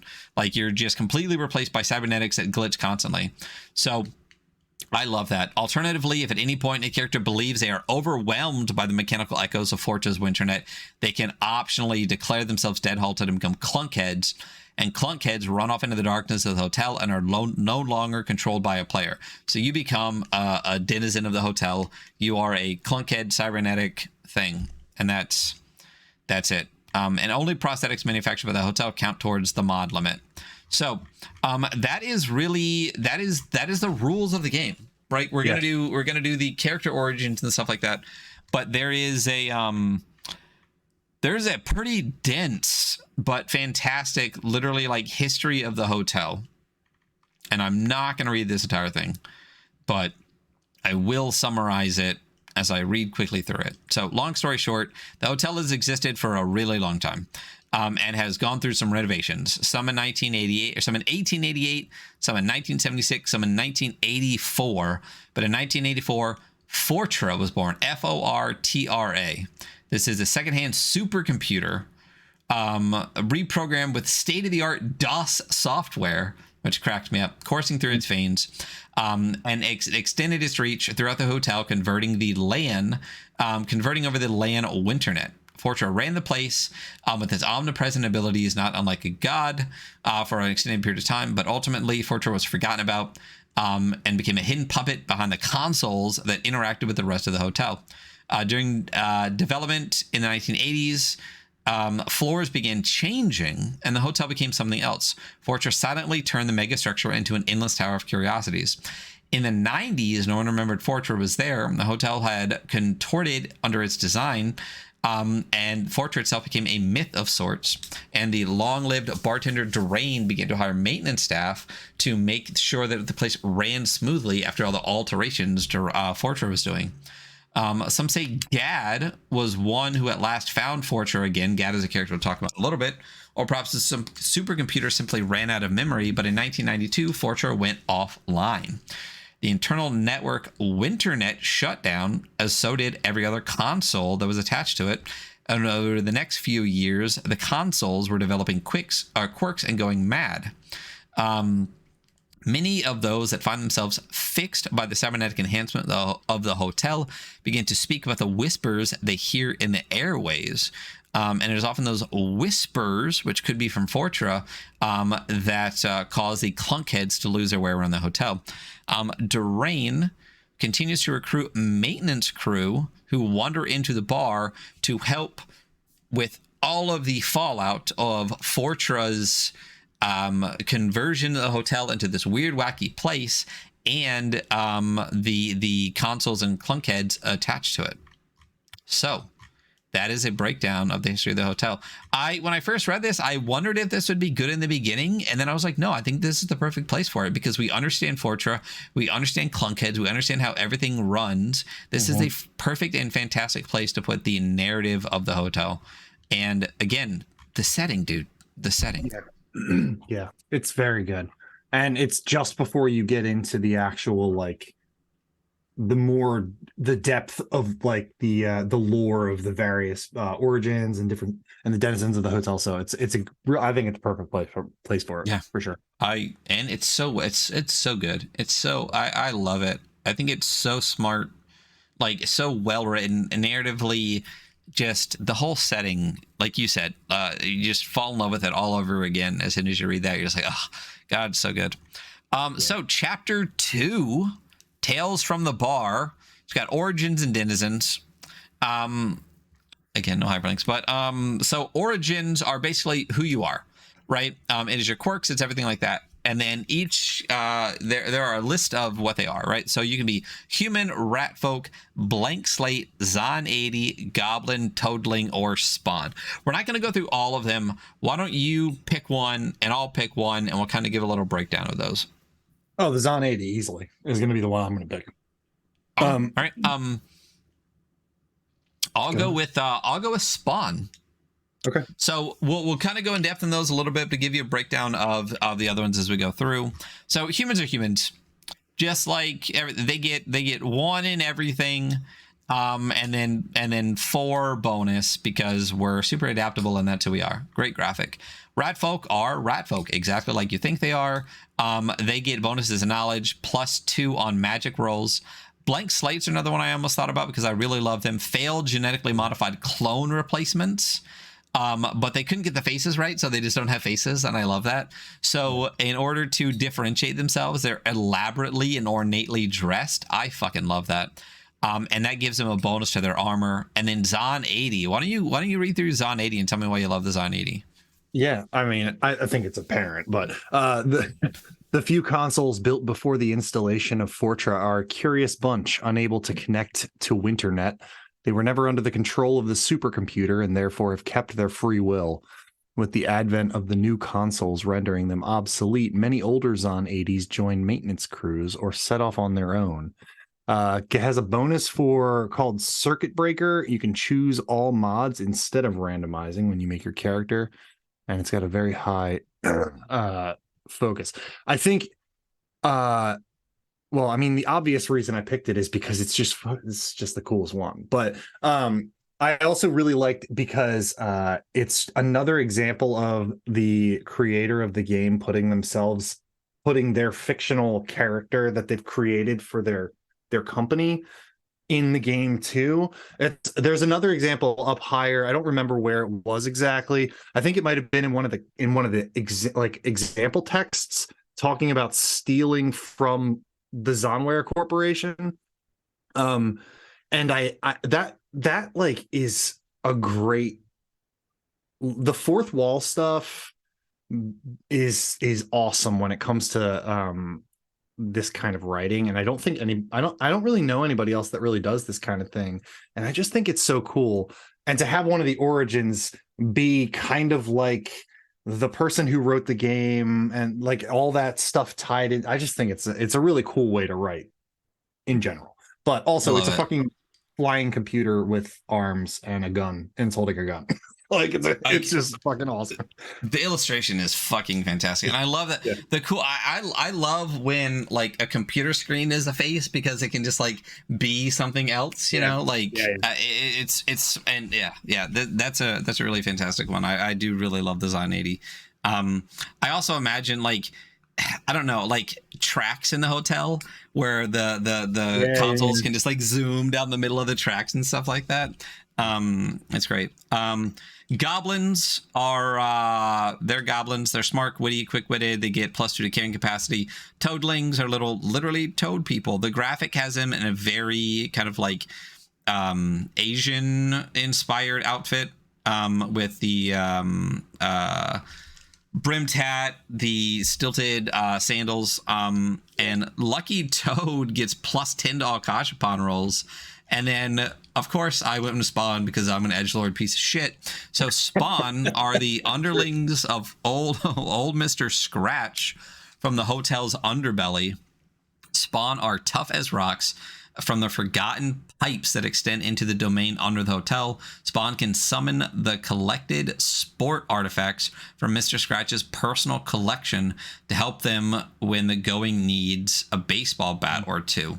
So it's straight up a fucking demon, and it can summon fucking weapons and shit is what it says. I love this. Infernal Souvenir. Summon a strength +2, wounding value 2 item. And they get bonus and con. So they have a lot of wounds, because it's 4 times con in your wounds plus your attributes and stuff like that. Yeah. So I mean, you could throw another pip in a con, max that shit out, and get going. But I love the graphic here too, where it's literally this like badass fucking demon, but he's wearing like short shorts, and he's just reaching his hand out and pulling out this like kind of like cybernetic like bat, but it also has like a blade stuck in the end of it. I don't know. It's a great illustration. I really love it a lot. The bat is materializing. That's a post-apocalyptic bat with like blades and stuff, but it's in the middle of materializing in his hand, which is just really cool as an illustration. And also the upside down crosses on the tongues of his shoes are fucking fantastic. Oh my god. The illustrations throughout this entire book are so fucking good. Like, I don't know. And Mr. Scratch, I thought I recognized that, so I did Google it, and it is a nickname for the devil. It's for the devil, yeah. Devil. Old Scratch. I was like, why does that sound familiar? But Old Scratch is definitely straight up the fucking devil. So yeah, I love that. Beneath the fucking hotel is just the fucking devil, and the Spawn just kind of like comes in and is like, hey, and then he's like, hey buddy, let me just summon this artifact from your private shit. Like I really love that. I would definitely straight up play a fucking Spawn. We've already got 2 of our characters. We just need like 1 or 2 more, and we'll just play this game. So, getting into the denizens, this is your NPCs and whatnot of the hotel. We'll just do a quick breeze through them. So, they're not evil for any reason necessarily. There's no monster manual. There's no nothing like that. Enemies can be friends. Friends can be not. So, first one you get is Durain, and I really like Durain. He's such a great main character. He stands quietly behind the bar. And he is the front of the house guy. He runs everything.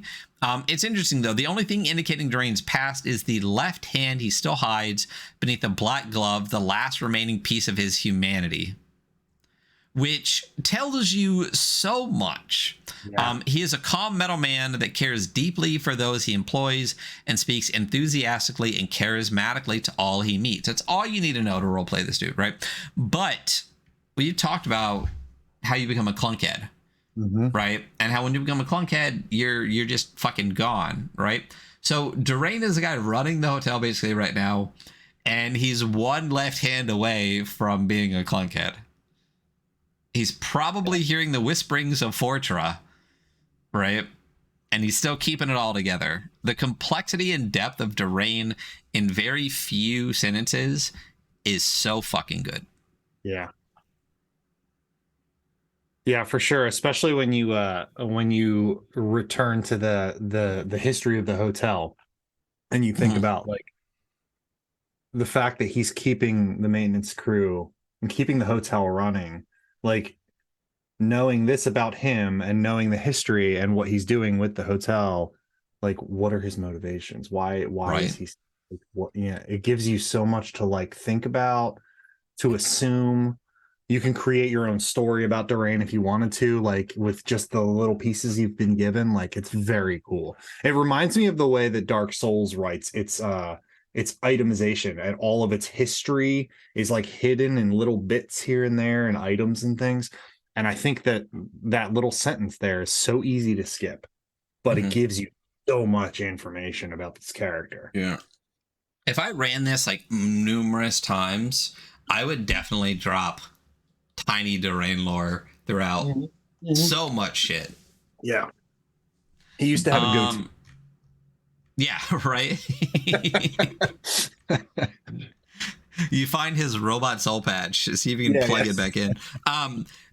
So consoles, we talked about consoles and what they are and everything like that. So this is another consoles of the workforce of the hotel.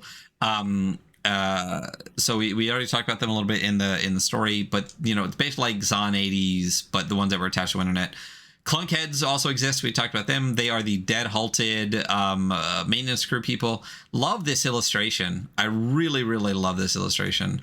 It shows all of the mechanized cybernetic bits, like the one dude like leaning back, like just all of the art. It's like the Tin Man from fucking Wizard of Oz with light bulbs in his head, just like right. Yeah. So fucking good. Gad and Kate are two of the other like actual named NPCs, because everyone else, you're gonna find a bunch of clunkheads, you're gonna find a bunch of consoles. We'll talk about blibs in a second, but Gad is interesting. Gad was working for the bartender for a long time. One of the only true humans to have survived as a maintenance crew for a long time. He previously an average businessman. It seems Gad found their freedom within the hotel. A timeless friend of Durain, Gad stopped working or crews years ago, but never left the hotel. He occasionally does a task or two, but ultimately has many of his own ventures in his mind. Vehemently against replacing his body with cybernetics, Gad has worked tirelessly to keep his humanity intact.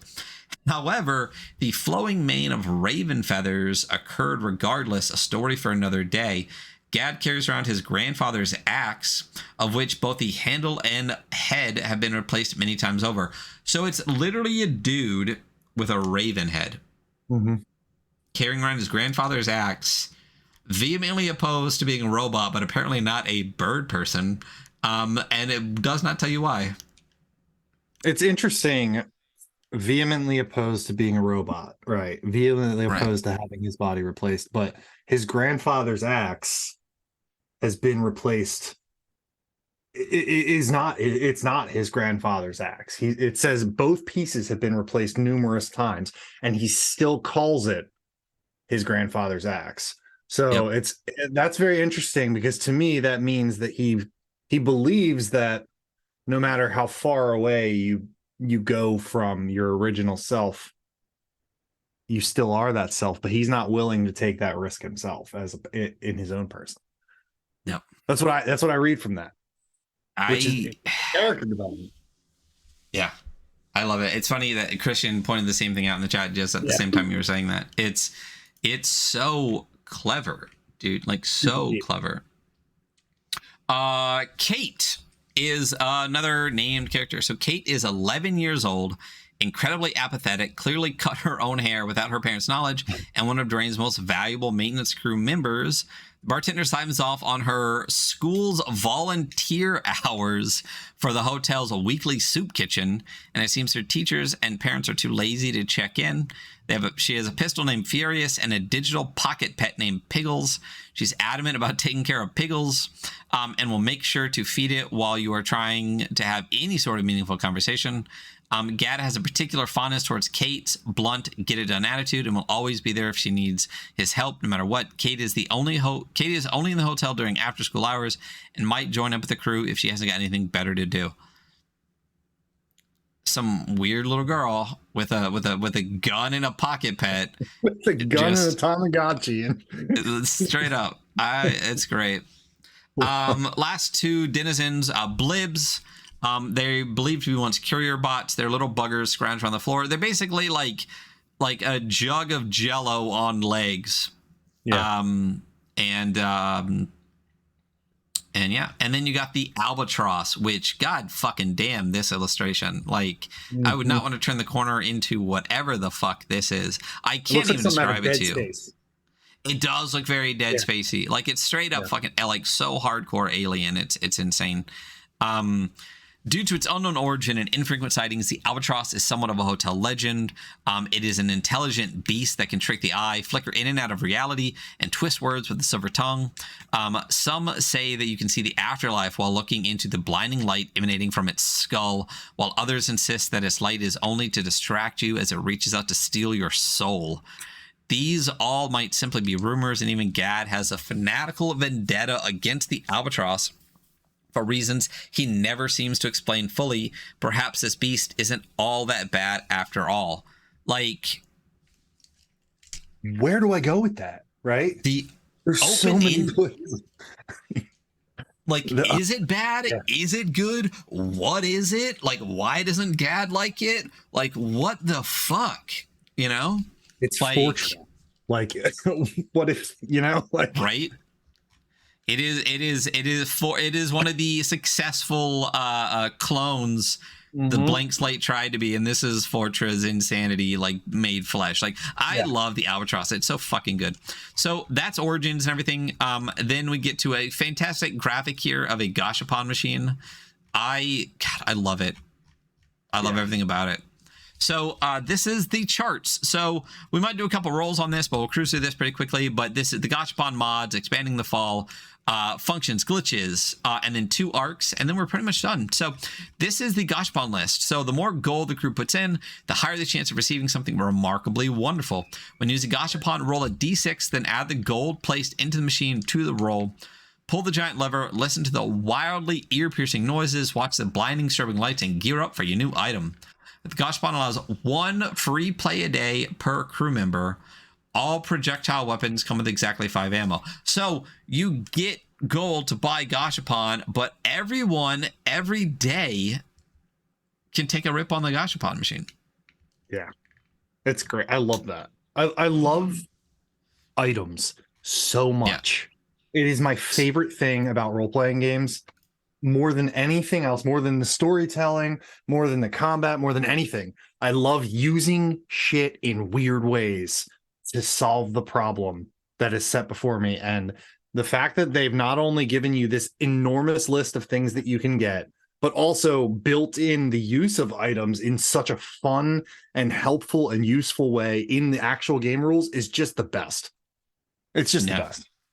It's so fucking good. And so there's a D100 list here, right? All of these items, but they can be found on zoneware.net, including descriptions and stats if you don't want to create your own. I love that it's here. Do what you want with it. Didn't take up the space in the book, but has the website available for you to go check it out. And I also like that it's really, because it's D6 plus gold. The lower the number, the less quote unquote helpful it is, and the higher number, the more helpful it is, right? So like number 1 is literally a cadet badge. Number 2 is a rabbit's foot. But then you start hitting like 61 is an energy cell. 95 is a growth ray. What are those things? Roll me. Do you have a D100 or 2D10s or something? What do you got? I rolled a 96. Oh, damn. The knowledge eater. What is a knowledge eater?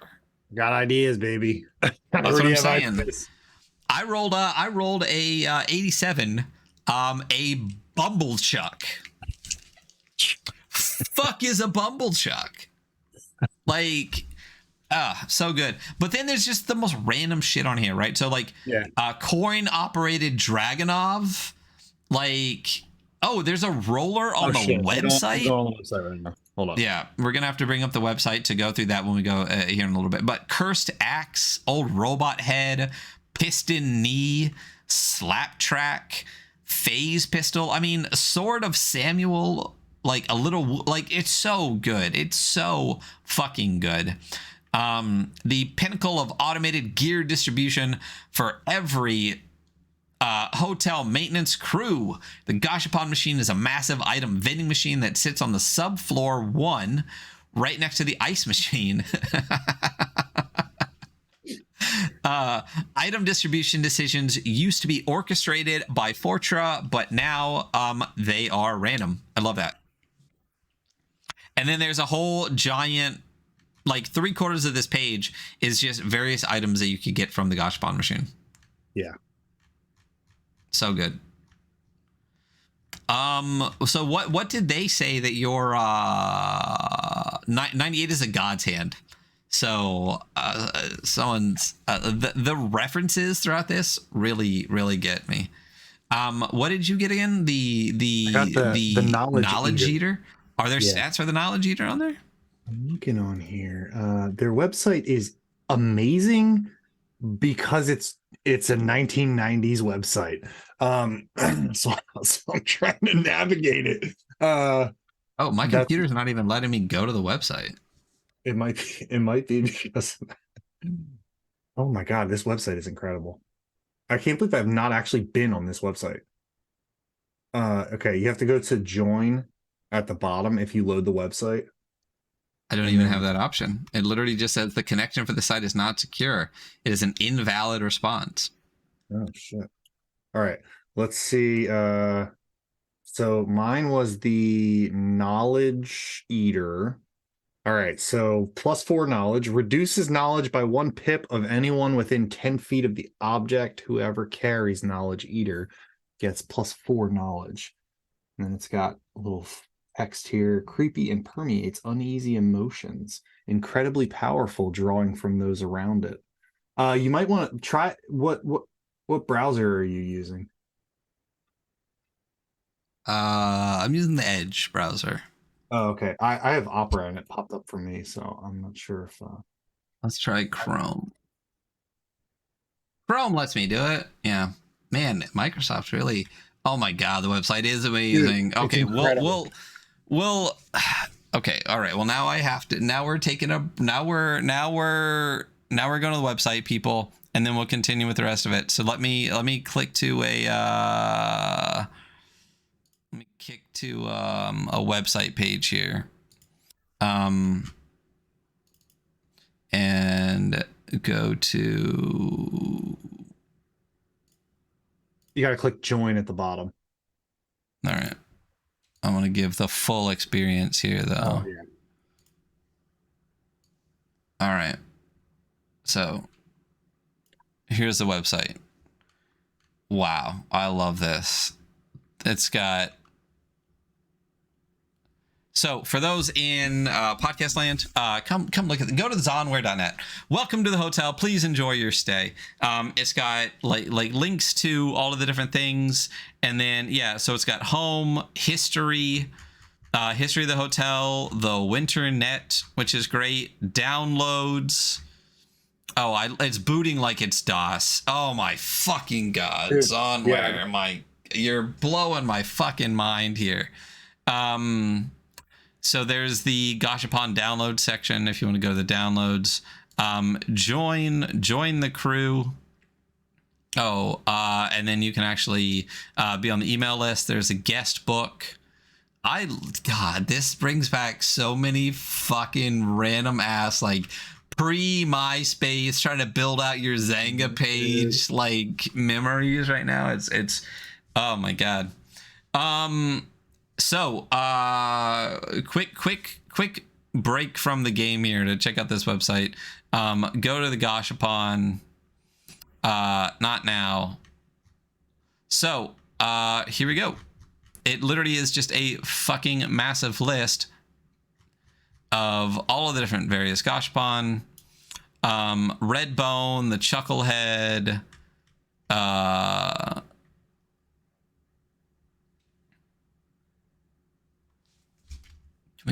let's get it. Yeah, let's zoom all the way in for this. Eye of the Beholder, Fist Boot. What did I say that I had? I had the 80 the Bumble Chuck. Yeah. Chuck.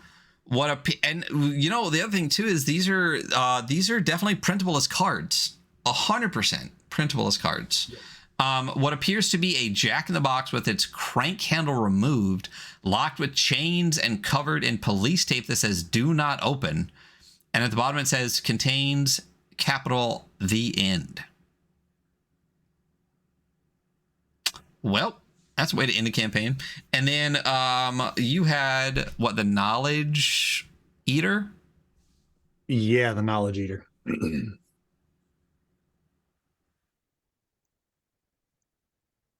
It looks like a it's one of those, like, the wind up jaws that clackety clack. Reduces knowledge by 1 pip of anyone within 10 feet of the object. Whoever carries Knowledge Eater gets +4 knowledge. Creepy and permeates uneasy emotions, incredibly powerful, though drawing from those around it. These are fucking amazing. The God's Hand has an insatiable need to return to the god it came from. This is straight up fucking Vecna's hand. Like, we're aware of this. Focus +2, wound value 5, malfunction 2. If it thinks you're helping it return, +5 versus focus to mind control you. If it thinks you're not, likes to ride on your shoulder, has a lot of tricks up its. Well, it's just got a lot of tricks. Oh my god, this is amazing. And then the number 100, a trickster, a denizen in the hotel, locked away in the Gashapon by Gad. He immediately escapes and is out of sight in a flash. It's the Chucklehead, and it just says, uh-oh. These are amazing. This is one of the most amazing batch of items I've ever fucking seen. Dude, it's so cool. You get the amount of, oh my god, it's so good. All right, so let's cruise through. Free, by the way. And this shit's access free. It for free. Amazing. The value score on this game is going to move through the fucking roof, is all I'm saying. Okay, so continuing on. So mods, right? So you get D6 for D6 mods. So 36 different options, right? So for example, if you replace your head, it could be with a memory drive. So what I love about all of these is that it looks like, for the most part,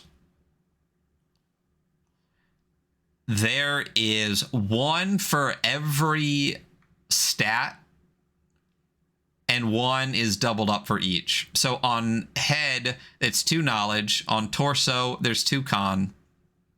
On arms, there's 2 speed. And on legs, there's 2 strength. And otherwise, there's 1 for every stat. So it's not like just replacing your arms will give you, like, just all strength or just all this. I love that. You have more than likely a chance, because it's 2 of 6. You have a 1 in 3 chance of one that is thematic to the thing. But head, for example, could be a recollection cap, which uses knowledge to recall a name, event, key term, or info that was forgotten. Great. A nuclear aorta. What is that? You add 2 more dice to your next strength roll on your nuclear aorta. Yeah. I'm just trying to figure out what I would even say that is, though. Like, it's your aorta. That is no. nuclear. I'm thinking about the nuclear part. Oh. Well, it's just nuclear powered. It can be small and still be nuclear. Boolean biceps. On a striking success, make 2 attack rolls against 1 target. Yeah, great. Oh, the turbo turnkey is what Friday had. Knock down any door. Period. Fantastic. So, expanding the fall will inevitably become the base of operations. If the players begin to delve further into the hotel, let them spend their hard-earned gold on the following renovations. Love it. When it's paid for, Drain's console will come out from behind the bar and begin to work on it. Some projects will allow for recovery items or wounds. One distinction is to take note of is crew means once per the entire crew, and character means once per crew member. So renovations, a weapon rack, item chest, a micro gashapon, an espresso machine, flesh printer. That's great. It's nanomites that removes a mod once per crew. So you could actually like peel back some of your cybernetics and give you back your flesh from the flesh printer, which is great. And a hacked bar console on a Zon 80 disc, which unlocks Zon 80 console origin. Which is very fucking cool. Yeah. Also, check out the Vendomatic real quick, though. It requires an albatross tier. Wow. Which is... I love this because it's also giving you, like, loot concepts. Like, you know, you can look at this. Okay, an albatross dies. Or it doesn't even die. What if you make it sad? What if you make it cry and you collect its tear? Like, you know, that's just it. Yeah, it's just more shit that's making me happy. It's so good. It's so good. This whole game makes me really fucking happy. Malfunctions are another way that a story evolves in Dead Halt. When a malfunction threshold is reached on an item, such as rolling 1 or 2 ones on a dice roll when using an item for a task, the item malfunctions by rolling 2d6. A crew member finds out what affects their item permanently. So your items, these are I completely forgot that these are permanent malfunctions on some of your items and stuff. So, you can roll. Okay, it's 2d6. I'm gonna roll up 2d6 and see what my malfunction is. All right, I want to do one too. I got a 6 and a 1. Oh, I have to re-roll because it's a 6. I got a 5 and a 1. So mine becomes liquefied, and it bends and warps with use. Well, what'd you get? I got form switched, and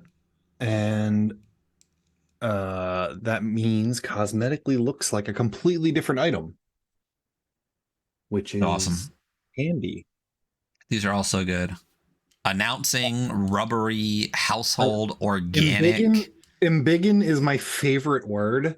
I've only heard it ever used like once before. I don't even think it's an actual real word. I'm pretty sure it's not. Oh no, it actually is. Okay, that's funny because I didn't know that it was actually to enlarge or grow. Yeah, but yeah, I love that word. Yeah, these are just amazing lists of things. I mean, organic, like made of living, breathing flesh and bone, like so good. And then we got glitches. Glitches are bugs that modify your cybernetics. When a mod glitches, roll 2d6 and consult the table below. So same thing. Why don't you roll up 2d6 and I'll roll up 2d6 and see what our cybernetic glitch is. I got a 25, which means mine is area effect. Outcome is split evenly among all of the targeted party. Interesting. Cool. I got 24. So I got opposite day. Outcome occurs directly behind you. That's awesome. Which is really interesting. Yeah. 53 hailfire. All beings in the area take 1 wound. Yeah. So good. And then we get to the I think there's 2 adventures in here. A Good Day to Die Again on floor 71. We don't read that. We don't read adventures here. Buy the fucking book. And honestly, buy this goddamn fucking book. Yes, This is $8 on itch for the PDF. What we found on floor 54 is the next adventure. And then a whole page of like thank you. And then there is Zonware, Marjorie, and Emmer Sanillo, all with links out to their, I believe it's to their Twitter pages. And then in the back is a really great page here. It is the ID card at the top, and a quick reference page for everything you need for action rounds, acting, attacking, a small glossary of terms, everything. Yeah, it's yeah, fucking great fucking game, dude. So fucking good. I mean, oh, so Emerson, is Horsefiend in chat one of the artists here? Because god fucking damn it. It looks like it, yeah. Just so good. The art throughout the entire thing is fucking amazing. Yeah. They did monsters. Okay, so this is so good. So this is fucking Dead Halt. This is definitely, I know it's only like 40 plus-ish pages, but this is easily big enough, dense enough, with enough art to grade and review like a normal thing. So we're going to go through this again, or we will go to our review of Dead Halt. So let me explain how it works, how we grade. So we give there are a total of 50 points that you can get.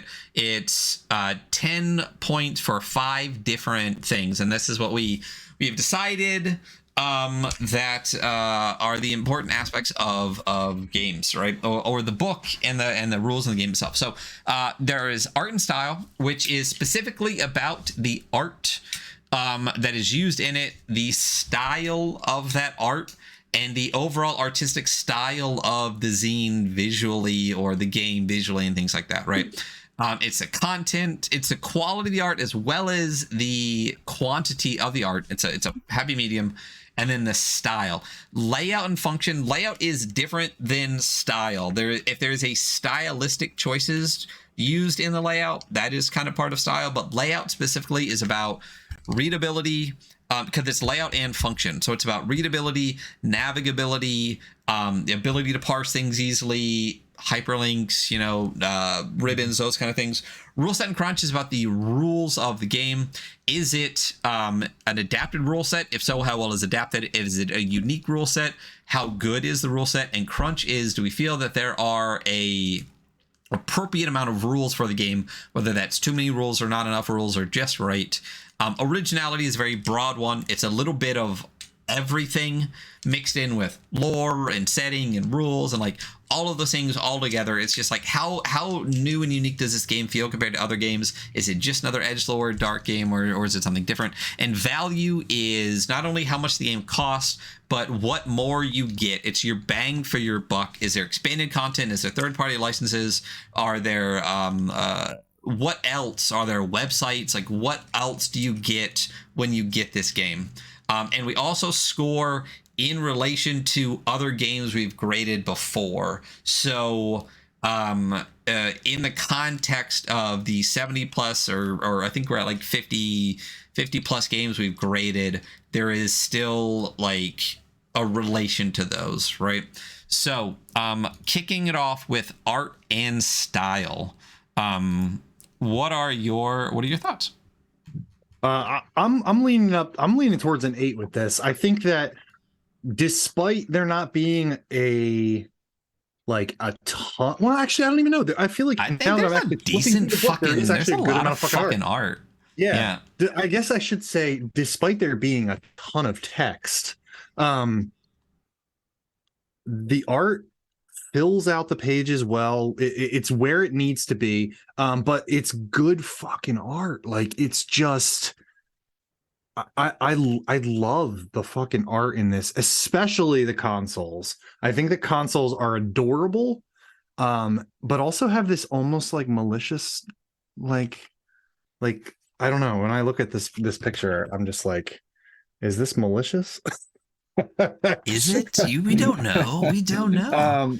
But no, I mean, the overall style, the cover of this, I think, I don't know why it doesn't feel like it has anything to do with the game at all. But The cover? it's Yeah. yeah, but it still makes me feel like it does. Like it feels perfect for the game, even though it doesn't really look like. Although now that I'm looking at it, maybe it does kind of give me that feeling of a hotel like elevator.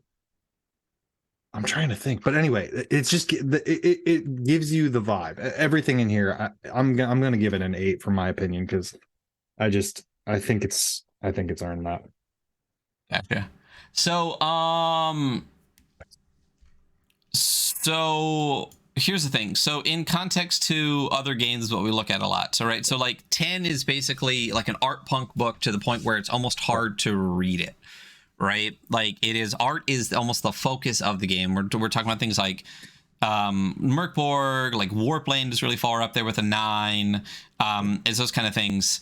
I love the art. I love the fantastic. I think the cover, honestly, I would really, but you know what? I think what I'm thinking in my head is actually on the second zine is like, I would love to see the console as cover art, but I'm pretty positive Happy 1999 has art that I feel would also be great on this one, as opposed to just the circle. I love how simple and clean the front is, and I love that it's gold on the front. But if there was something a little bit more into the setting, I would be happy with it. Here's the thing. Art and style, we gave Slipgate an 8. Andrew Walter's illustrations are insane. Color, cover, like all of those kind of things. Electrum Archive got a 7, and that's what this really reminds me of. Black and white art, a ton of it, really well done all throughout, those kind of things. So when I'm looking through what we give 8s, what we give 7s, between quantity, quality, I think the art is fantastic. I love it. And it's not necessarily a knock on what it doesn't have, but like, sure. I love black and white. I think it's great, but color, color dips it down a little bit. To me personally, I think this is right around the 7 mark compared to other games. No, now that you mentioned the score we gave for Slipgate. Slipgate, you got me realizing, because I mean, we had been raving about Andrew's paintings for right, and like the cover and everything is so insane. Is full color painted, and that's what we talk about when we say like we try to be like we take other games into context, which means also we have gone back to previous games and raised scores, because in the context of something, especially in the early ones we did, like added some points to Necronihilus and stuff, because the more games you read, the more you realize that something is like even better than you thought it was. Or I think we might have even dipped a couple scores down at times. But to me, this feels like a solid 7. I think the art style is fantastic. But it's not an art book or anything like that by any stretch of imagination. I think that's about what feels good. 7. Are you in agreement on the 7? Yeah. Cool. All right. Okay, so I'm going to be torn on layout and function here for a couple of reasons, right? Yeah. So we talk about layout and function as readability, the way in which it's laid out so that you can parse the information, the functionality, navigability, all those kind of things. So immediate, God fucking damn, I wish there were hyperlinks. Like, it hurts my soul inside that there's no hyperlinks, there's no bookmarks, there's no inline hyperlinks, there's no but there are places to put them. So like everywhere, it's like if you need a piece of information, it tells you where to find it. It'd be nice to click on it and find it, especially like I said, in a tech game that also has links out to a website that is clearly extraordinarily well made. It actually surprises me a little bit that there aren't hyperlinks or bookmarks in the zine. All of those would be fantastic. Hyperlinks on the index page, and then even better yet, in on hyperlinks and hyperlinks on the chapter heading pages would set this thing off like fucking crazy, right? The zine's not big enough to have a ribbon. That's not really a knock anyway. That's always been considered a bonus for me. But yeah. So we're automatically losing a couple points kind of right there. But other than that, my fucking God, how well is this laid out? Well, dude, so I have the book right here. And I wanted to say, because you don't have the book yet, do you? No. Okay. I ordered it on the edge page. Right. So I wanted to say something that I had noticed while I was flipping through here is there isn't a bookmark or anything like that. No colored pages. Yeah. Right. Yeah.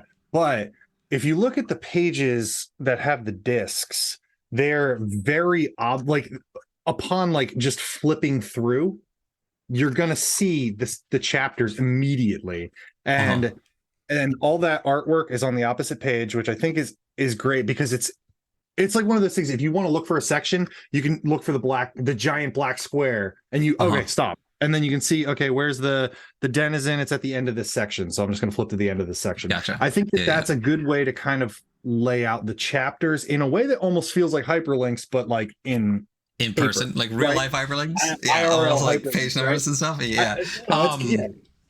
So I think how would you even do IRL hyperlinks? Like a series of ribbons you just pull on that like take IRL hyperlinks would be like what those big Bibles have, the cut. Like tabs, yeah. Or like DCC. My God, you know the memory you just unlocked that hurt my soul was like literally getting my first set of Bible tabs and sitting down and like tabbing all of my oh God, that hurts my soul. But yeah, like I said, I mean, gotta deduct points for not having hyperlinks. It's 2023 or 2019 when it was written. Other than that, though, strictly on like layout of the book, as you said, the chapter headings are really obvious. The use of white and black, the use of bolds, black bars, oh my God, bolds, italics, black bars, the way that art is put into the layout with readability. There's not a lot of blank white spaces. It's very dense, but you don't realize how dense it really is until you finished it and realize how much information they fucking gave you. I mean, this is one of the best laid out books I've ever read as far as just pure readability. Yeah. No, easily. I absolutely agree with you. Like, as somebody who I said earlier, I struggle with reading. Like, even when I'm on Adderall, it's still hard for me to read sometimes because of how bad my ADHD is. And I can parse the blocks of text. I can still parse them. And something else I wanted to mention earlier that I thought was great, that is important, I think, when it comes to using bolds and italics, is only using them the first time that they're on the page. Yes. Which is, I think, a big thing. I think in the Black Hack, they use bolds and italics a lot in that book, a lot. And I like it, but it's done way too much. And I think that it's done perfectly in this because the first time on the page you see the word enemy, it's bolded when I'm on page 120. And then after that, anytime the word enemy is there, except for in a full bolded block of text, it's not bolded. But now my eyes are drawn to the word enemy like immediately because it's been burned into my retinas from this page, right? And I think it's a great way to do your accessibility writing when you're thinking about like how to make your readers focus on something, right? So I love that. And the other thing I loved a lot was, especially a great example of this is on page 30 with forming the crew, where they have the strength, big black bar, measure of muscle power, endurance, and vigor. That's where my eyes are going to go immediately when I'm making a character. What is this? But if you want more example of what that might mean, there's a smaller italic section right beneath it that gives you just a little bit more of what that strength might be, in case there's something you're not sure if it's strength or if it's speed or whatever, it helps you, I mean, I just love that. I love that. I agree. It's so incredibly, the accessibility almost negates the navigability almost. But so nothing will ever get a 10 because Troika gets a 10. I mean, Daniel Sell or I mean, we talked about it over and over. Not only are there hyperlinks and inline hyperlinks, and literally every like paragraph is like numbered and like it's insane, and like every page has links back to the chapter and everything like that. Impossible. Nines, we're talking about things that are like Death in Space, where it's literally it's like hyperlinked up the ass, color coded by chapter, like all of those kind of things. To me, like an 8 feels good for this, because if it wasn't as amazing as a layout, I would start at a 7 and start subtracting just for hyperlinks and everything. Not having those, this is going to be probably the best layout score I'd ever give for something that doesn't have hyperlinks. Yeah, no, that's what I was thinking. Honestly, I was thinking I would start in an 8, deduct points for not having the hyperlinks and such, and then just add points back because like of how good the layout is. Like seriously, it's so good. It's excellent. It's so good. It's so good. And we'll beat this dead horse a little bit harder for people that, for accessibility's sake, it's so fucking good. Like made it so easy to read. Okay, getting into rule set and crunch. So this is specifically about the rule set used in the game, the rolling and all those kind of things. So the D6 dice pool system, wound values, wound like maintenance, like malfunction threshold, all those kind of things. How do you feel about the rule set? What do you like, or are there any parts that you don't like? So I'm kind of a fan of dice pools. I used to like them a lot more. I don't like them as much anymore. But I really like the way that they use it in this game. I think it's extremely effective for what they're going for, especially in a combat not suggested kind of system. The only thing I would say and again, we kind of harped on this for a minute, was the excessive success options. But then again, that's a playability thing. That's something we'd actually have to play to really feel out. I feel like the complexity of the combat with weapons is both a plus and a minus at the same time. Like, I think it's a minus from what I would give it because it's slightly more complex than the rest of the rules, but it's a plus because it's reinforcing the purpose of the rules. So it's an interesting thing. Like I'm leaning, like I'm kind of in between a 7 and an 8 as far as the rule set, because it's not crunchy. It's very easy to parse. It's the rules really reinforce and feel like they are in the game. They really draw the players into it. Like it's just like with everything else. It's just everything in this game is just reinforces itself. It's excellent. Yeah, so, you know, I think the reinforcement part was the something that I was gonna bring up as the important part, is that even when you look at like weapons, for example, how there is like a slightly more complication to it. Really, it comes down to just the need for like the bonus dice, but the malfunction table as well, and things like that. It's really not. I think it's incredibly uncomplicated in the context of rules. But it's just slightly more than some of the other rules because they're so easy. So it's kind of like it's in the context of the rules themselves. But I also don't think that there's really ever a rule in a game that's only ever used in one way. Right. So like, I think the only one that really is like different is magic, which it fucking should be. But even the way that weapons are used, the enemy stats are very similar to the way that that's used. And the malfunctions you get for weapons are doubled up in the way that glitches work for your cybernetic enhancements and things like that, which I think is a really extremely well weighted on. So there's nothing that ever feels like this part was tacked on for a reason. Every aspect of the rule set throughout is used in numerous like numerous times in different ways in the same way. So there's never a rule in it as you read through that doesn't feel like it fits. You know what I mean? There's definitely times where I've read stuff before where I'm like, okay, I get that. That's basically like a mini game that's just tacked onto it, and it gets sense. But like, I don't feel like there's ever a rule where you just go, okay, I could take that out and it would still work, because it really wouldn't. This is and it's super fucking easy. It's dice pools based on your stat values, and then there are malfunctions for some of the things. It's so easy. It's so clean. Is it my favorite rule system? No. I mean, I've you know, I'm a 2d6 mixed success guy, but I love that there are mixed successes in the dice pool system, which is really, really fantastic.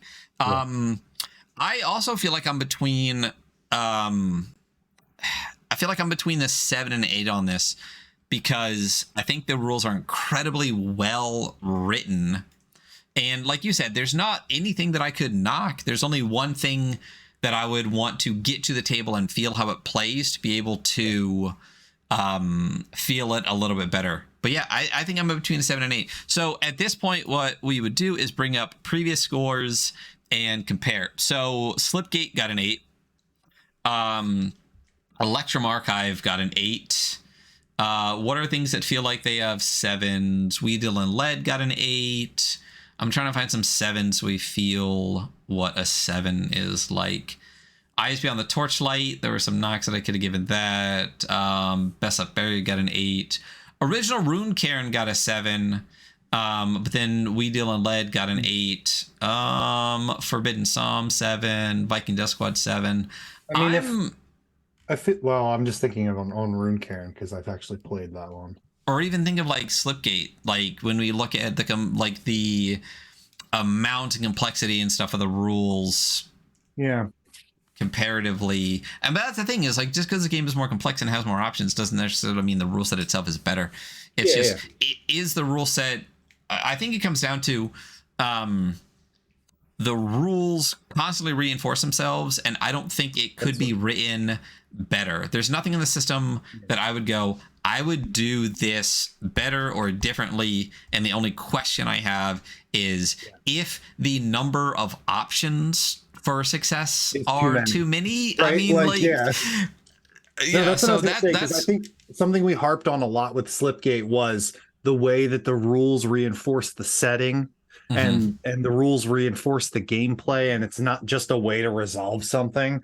And I think that that's something that, if we're gonna go with other games as well, I think that Rune Cairn, following the Cairn into the Odd model, you know, it's just a good rule set, right? But it doesn't necessarily reinforce anything that it's doing, right? Right. I think the rule set here, it does. It reinforces everything. Like, everything about it reinforces the setting, the play, the story, everything.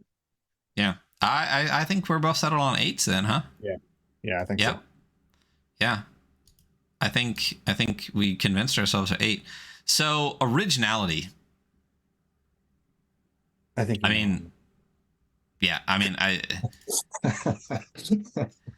it's fantastic. I mean, you know, but taking the entire game into account, like, I think the setting is really, really, really great. I think it's really clever. Has retro futurist cassette future stuff been done before? It has. Do setting exists where you can do anything you want when you go into it? Sure. Actually, We Deal in Lead is the exact same concept, where any door you go through can lead you to literally anything. So multi-dimensional aspects of play. I mean, there's a whole cipher system based on jumping from, you know, literally setting to setting to setting, you know, and at the end of the day, even something like, you know, Planescape's entire concept is basically bouncing between planes that'll give you different things. So is it not ever been done before? No, it's been done before. Is it still done incredibly well? Fuck yes. It's so good. Is there anything incredibly original about the rule set? D6 dice pool system, it exists. I think Magic is really clever. I think that's really, really well done. So in the context of, you know, something being incredibly original, you know, we did give Slipgate a 10. Probably should have given it a 9. We gave it a 10. I don't regret it. I think that one of the things that really made that one more unique was the rule set also really helped with the bringing like 90s FPS into it and how well that was really well adapted. And there are other games out there that try to be like FPS kind of, but I felt like that one was so original in the way that it did everything. So for me on originality, I absolutely fucking love this game. I almost wish that I could give like the whole game a bonus point for just how well it all works together. I think that's one of the best aspects of the game, you know what I mean? Like I think that we don't really have a value for that, right? Like how well the layout works with the story, works with the rule set, works with everything, so that there's an overall just really the cohesiveness, I guess is the word I'm looking for. Yeah. And so originality is kind of like where I guess we could put that, right? Because to me, I feel like I'm at about a 7 for originality on this, which again, 5 is considered average. So a 7 is still a really high fucking score. But if I was gonna give a bonus point for, like I said, for how cohesive I think the entire thing is and how well the entire thing is done, this is where I'd give it. So I'm between a 7 and an 8. Where are you with this? So I was between an 8 and a 9, but leaning towards 8 because only because I'm not a huge fan of dice pools. And despite and PBTA style mixed successes and such, I know you love them. That though. They're great. They're great. This game is fantastic, but it's not my preferred. I have my own preferences, right? So that for that reason, I was sitting at a 9 as far as originality because of the way that everything in this game just every single aspect of it is just like a Gordian knot that you will never want to cut apart, right? No. But then I'm like, but it's a dice pool system, and there's a couple things that I was like, whatever, it's not bad. It's just not my preferred thing. So whatever. So I'm leaning towards an 8 for originality, but that does not by any mean that I don't think this game is fucking incredible, because it really is incredible. It's incredible. Yeah, I think 8 sounds really, really good for this because of everything we talked about. Originality, kind of, I don't want to say it's the dumb stat, but it's the antithesis of a dumb stat in that like all of the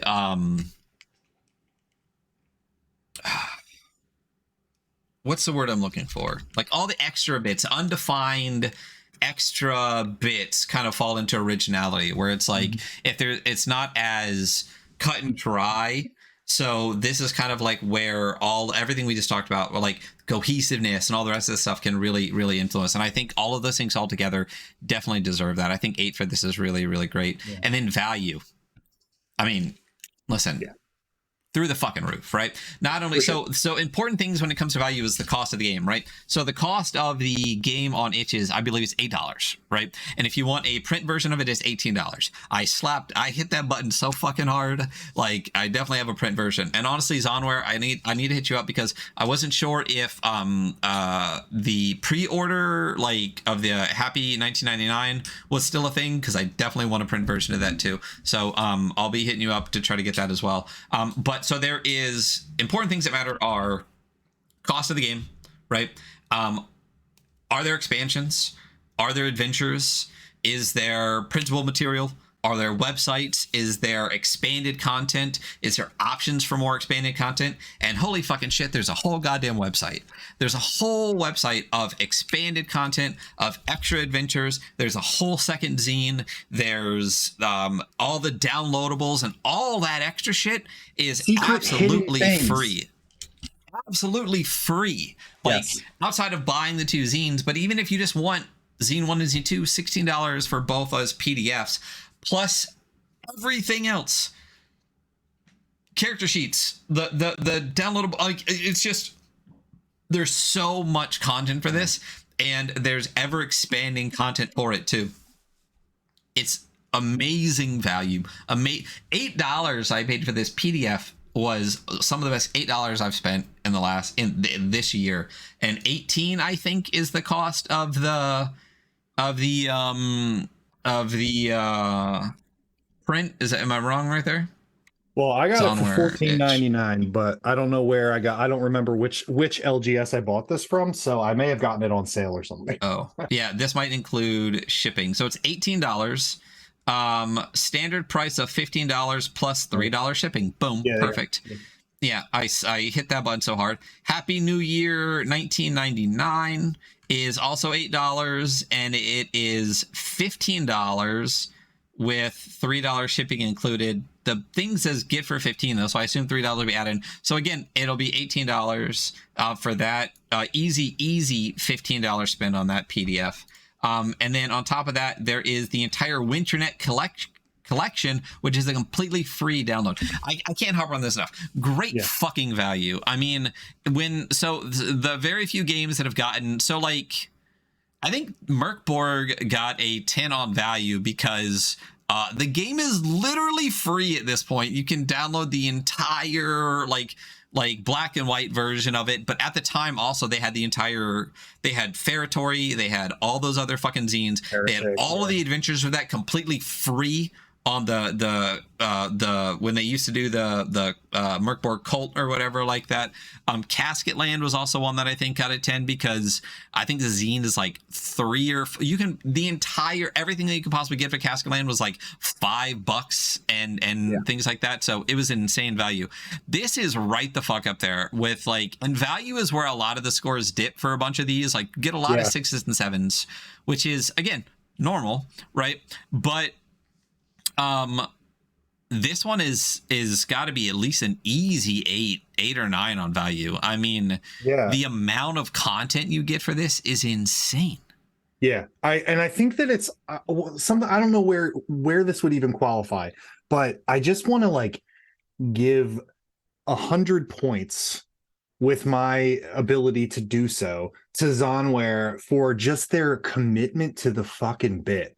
Like, it's the game itself is just so cool. Everything in the game, like we've talked about, the rules reinforce the setting reinforces the rules, all that stuff. But then you've got this person behind the name that's pretending to be this like corporation that's also part of the game. And they have a website where you can download all the work, anything extra you want to get on there. It's all printable, which is great, and it's all in black and white, which is even better because a lot of times you can download PDFs and you want to print them and they're in color or they have tons of black shit on them. Whereas, there's a lot of black on this, so whatever. But then you've got the whole website, which is just fun to be on. They said in the Twitch chat that there's hidden secrets on the website. So like now my value is going into how much time am I going to spend looking at the fucking source code of their website to try and see if I can find secret shit on their website for no reason other than I'm curious, right? Like that shit, like it's going to be a 9 from me at least, just because of how much is there, and also tacking on that commitment to the bit and just being willing to spend all that extra time making a person who buys and gets into this game have like an experience with it, right? Like it's not just playing the game, but you're like joining this like community of people that have like, source code is not cheating. Or maybe it is, I don't know. I don't know the rules yet. Yeah, I'm between an 8 and a 9 too. The ones that other got high scores to are because of things like it's all extra stuff, right? So like for example, like Frontier Scum has a character generator. You know what I mean? Merkborg has a character generation, a dungeon generator, like every generator under the sun. That's great. I'm not gonna knock this for not having a character generator because characters take 10 seconds to fucking make, and you have to like do it as a group anyway. But having the website and the downloadables too is equivalent to me. Like I'm between an 8 and a 9 on this as well. I mean, if the game was completely free, it would be a 10. It's not. It costs, average cost for the zine, right? Which is $30 to get physicals of both in your hand. I think. But then you got all that free stuff online on there too. They got all those PDFs for free, right? Which I think it's and it's for me that's all extra because it's like all those items in the game are you don't need the descriptions. You can just do whatever you want with them. But they spent the time to make all that stuff, all the free PDFs on there. I just think it's Yeah, I think you're convincing me. I'm trying to sell you on my 9 here, Ryan. We're gonna go ahead and go 9 on this. And I think this will be like the third game in a row that got a 40, which is a really fucking high score in the context. Like, I think the average score across everything is between like a 36 and a 38. Because it's probably right around a 37. And that's also because we don't really look at bad games, because I don't want to be a dick on the internet that just rips a fucking terrible game apart. We never do that. So we pick fucking Fire. And listen, this was your pick. Thank you, because this is so fucking good. Like, the last couple of games we read, I am so happy between Slipgate and Himbos and this, between the rules and the originality and just the vibes of all of those games. They have been absolute fucking awesome to sit down and read and review and talk about and dig into. And this one is really, really fucking good. Like, this is the kind of like amount of tech and technology I want in my game. The setting, like you said, is so fucking clever. And I'm continually going to be blown away by just like how well it's laid out, how well it's written, how much it reinforces itself. Like, again, there's not a single part I can point to and be like, I don't like that. The only thing that we can even question is if the number of successes is necessary. And honestly, again, we probably won't hit 5 or 6 on those anyway, so it doesn't matter. Like, it's just really fucking good. This immediately also goes on the list because we reviewed games where I'm like, this looks really fucking good. We'll play it eventually. This is one of the ones where it's like, I want to play it right fucking now. Like, this is such a good fucking game. So I mean, those are my closing remarks about Dead Halt. Anything you you want to wrap up about? I mean, I think I've harped on it enough, but anybody that has watched this or is listening to this episode in the podcast world, please go to zonware.net and buy this game. It's just, if for nothing else, just read the book and enjoy it, because it reads. You can read it and get ideas for your own game. You can get ideas for your own stories, your own setting, whatever you want to do. Like, you don't even necessarily need to play the game if you don't want to, but there's just so much good stuff in this book that it's worth much good stuff. It's still just worth buying. Like I said, even just the like how to write an adventure part. I'm like, that's such a like great fucking text. Great fucking text. Yeah. Like, you just and honestly, again, for accessibility and readability, and for writing your game in a way where I have no questions whatsoever how anything works, right? Yeah. Because there are times where I'm like, oh wait, I think this is how it works. Like, not a single goddamn question.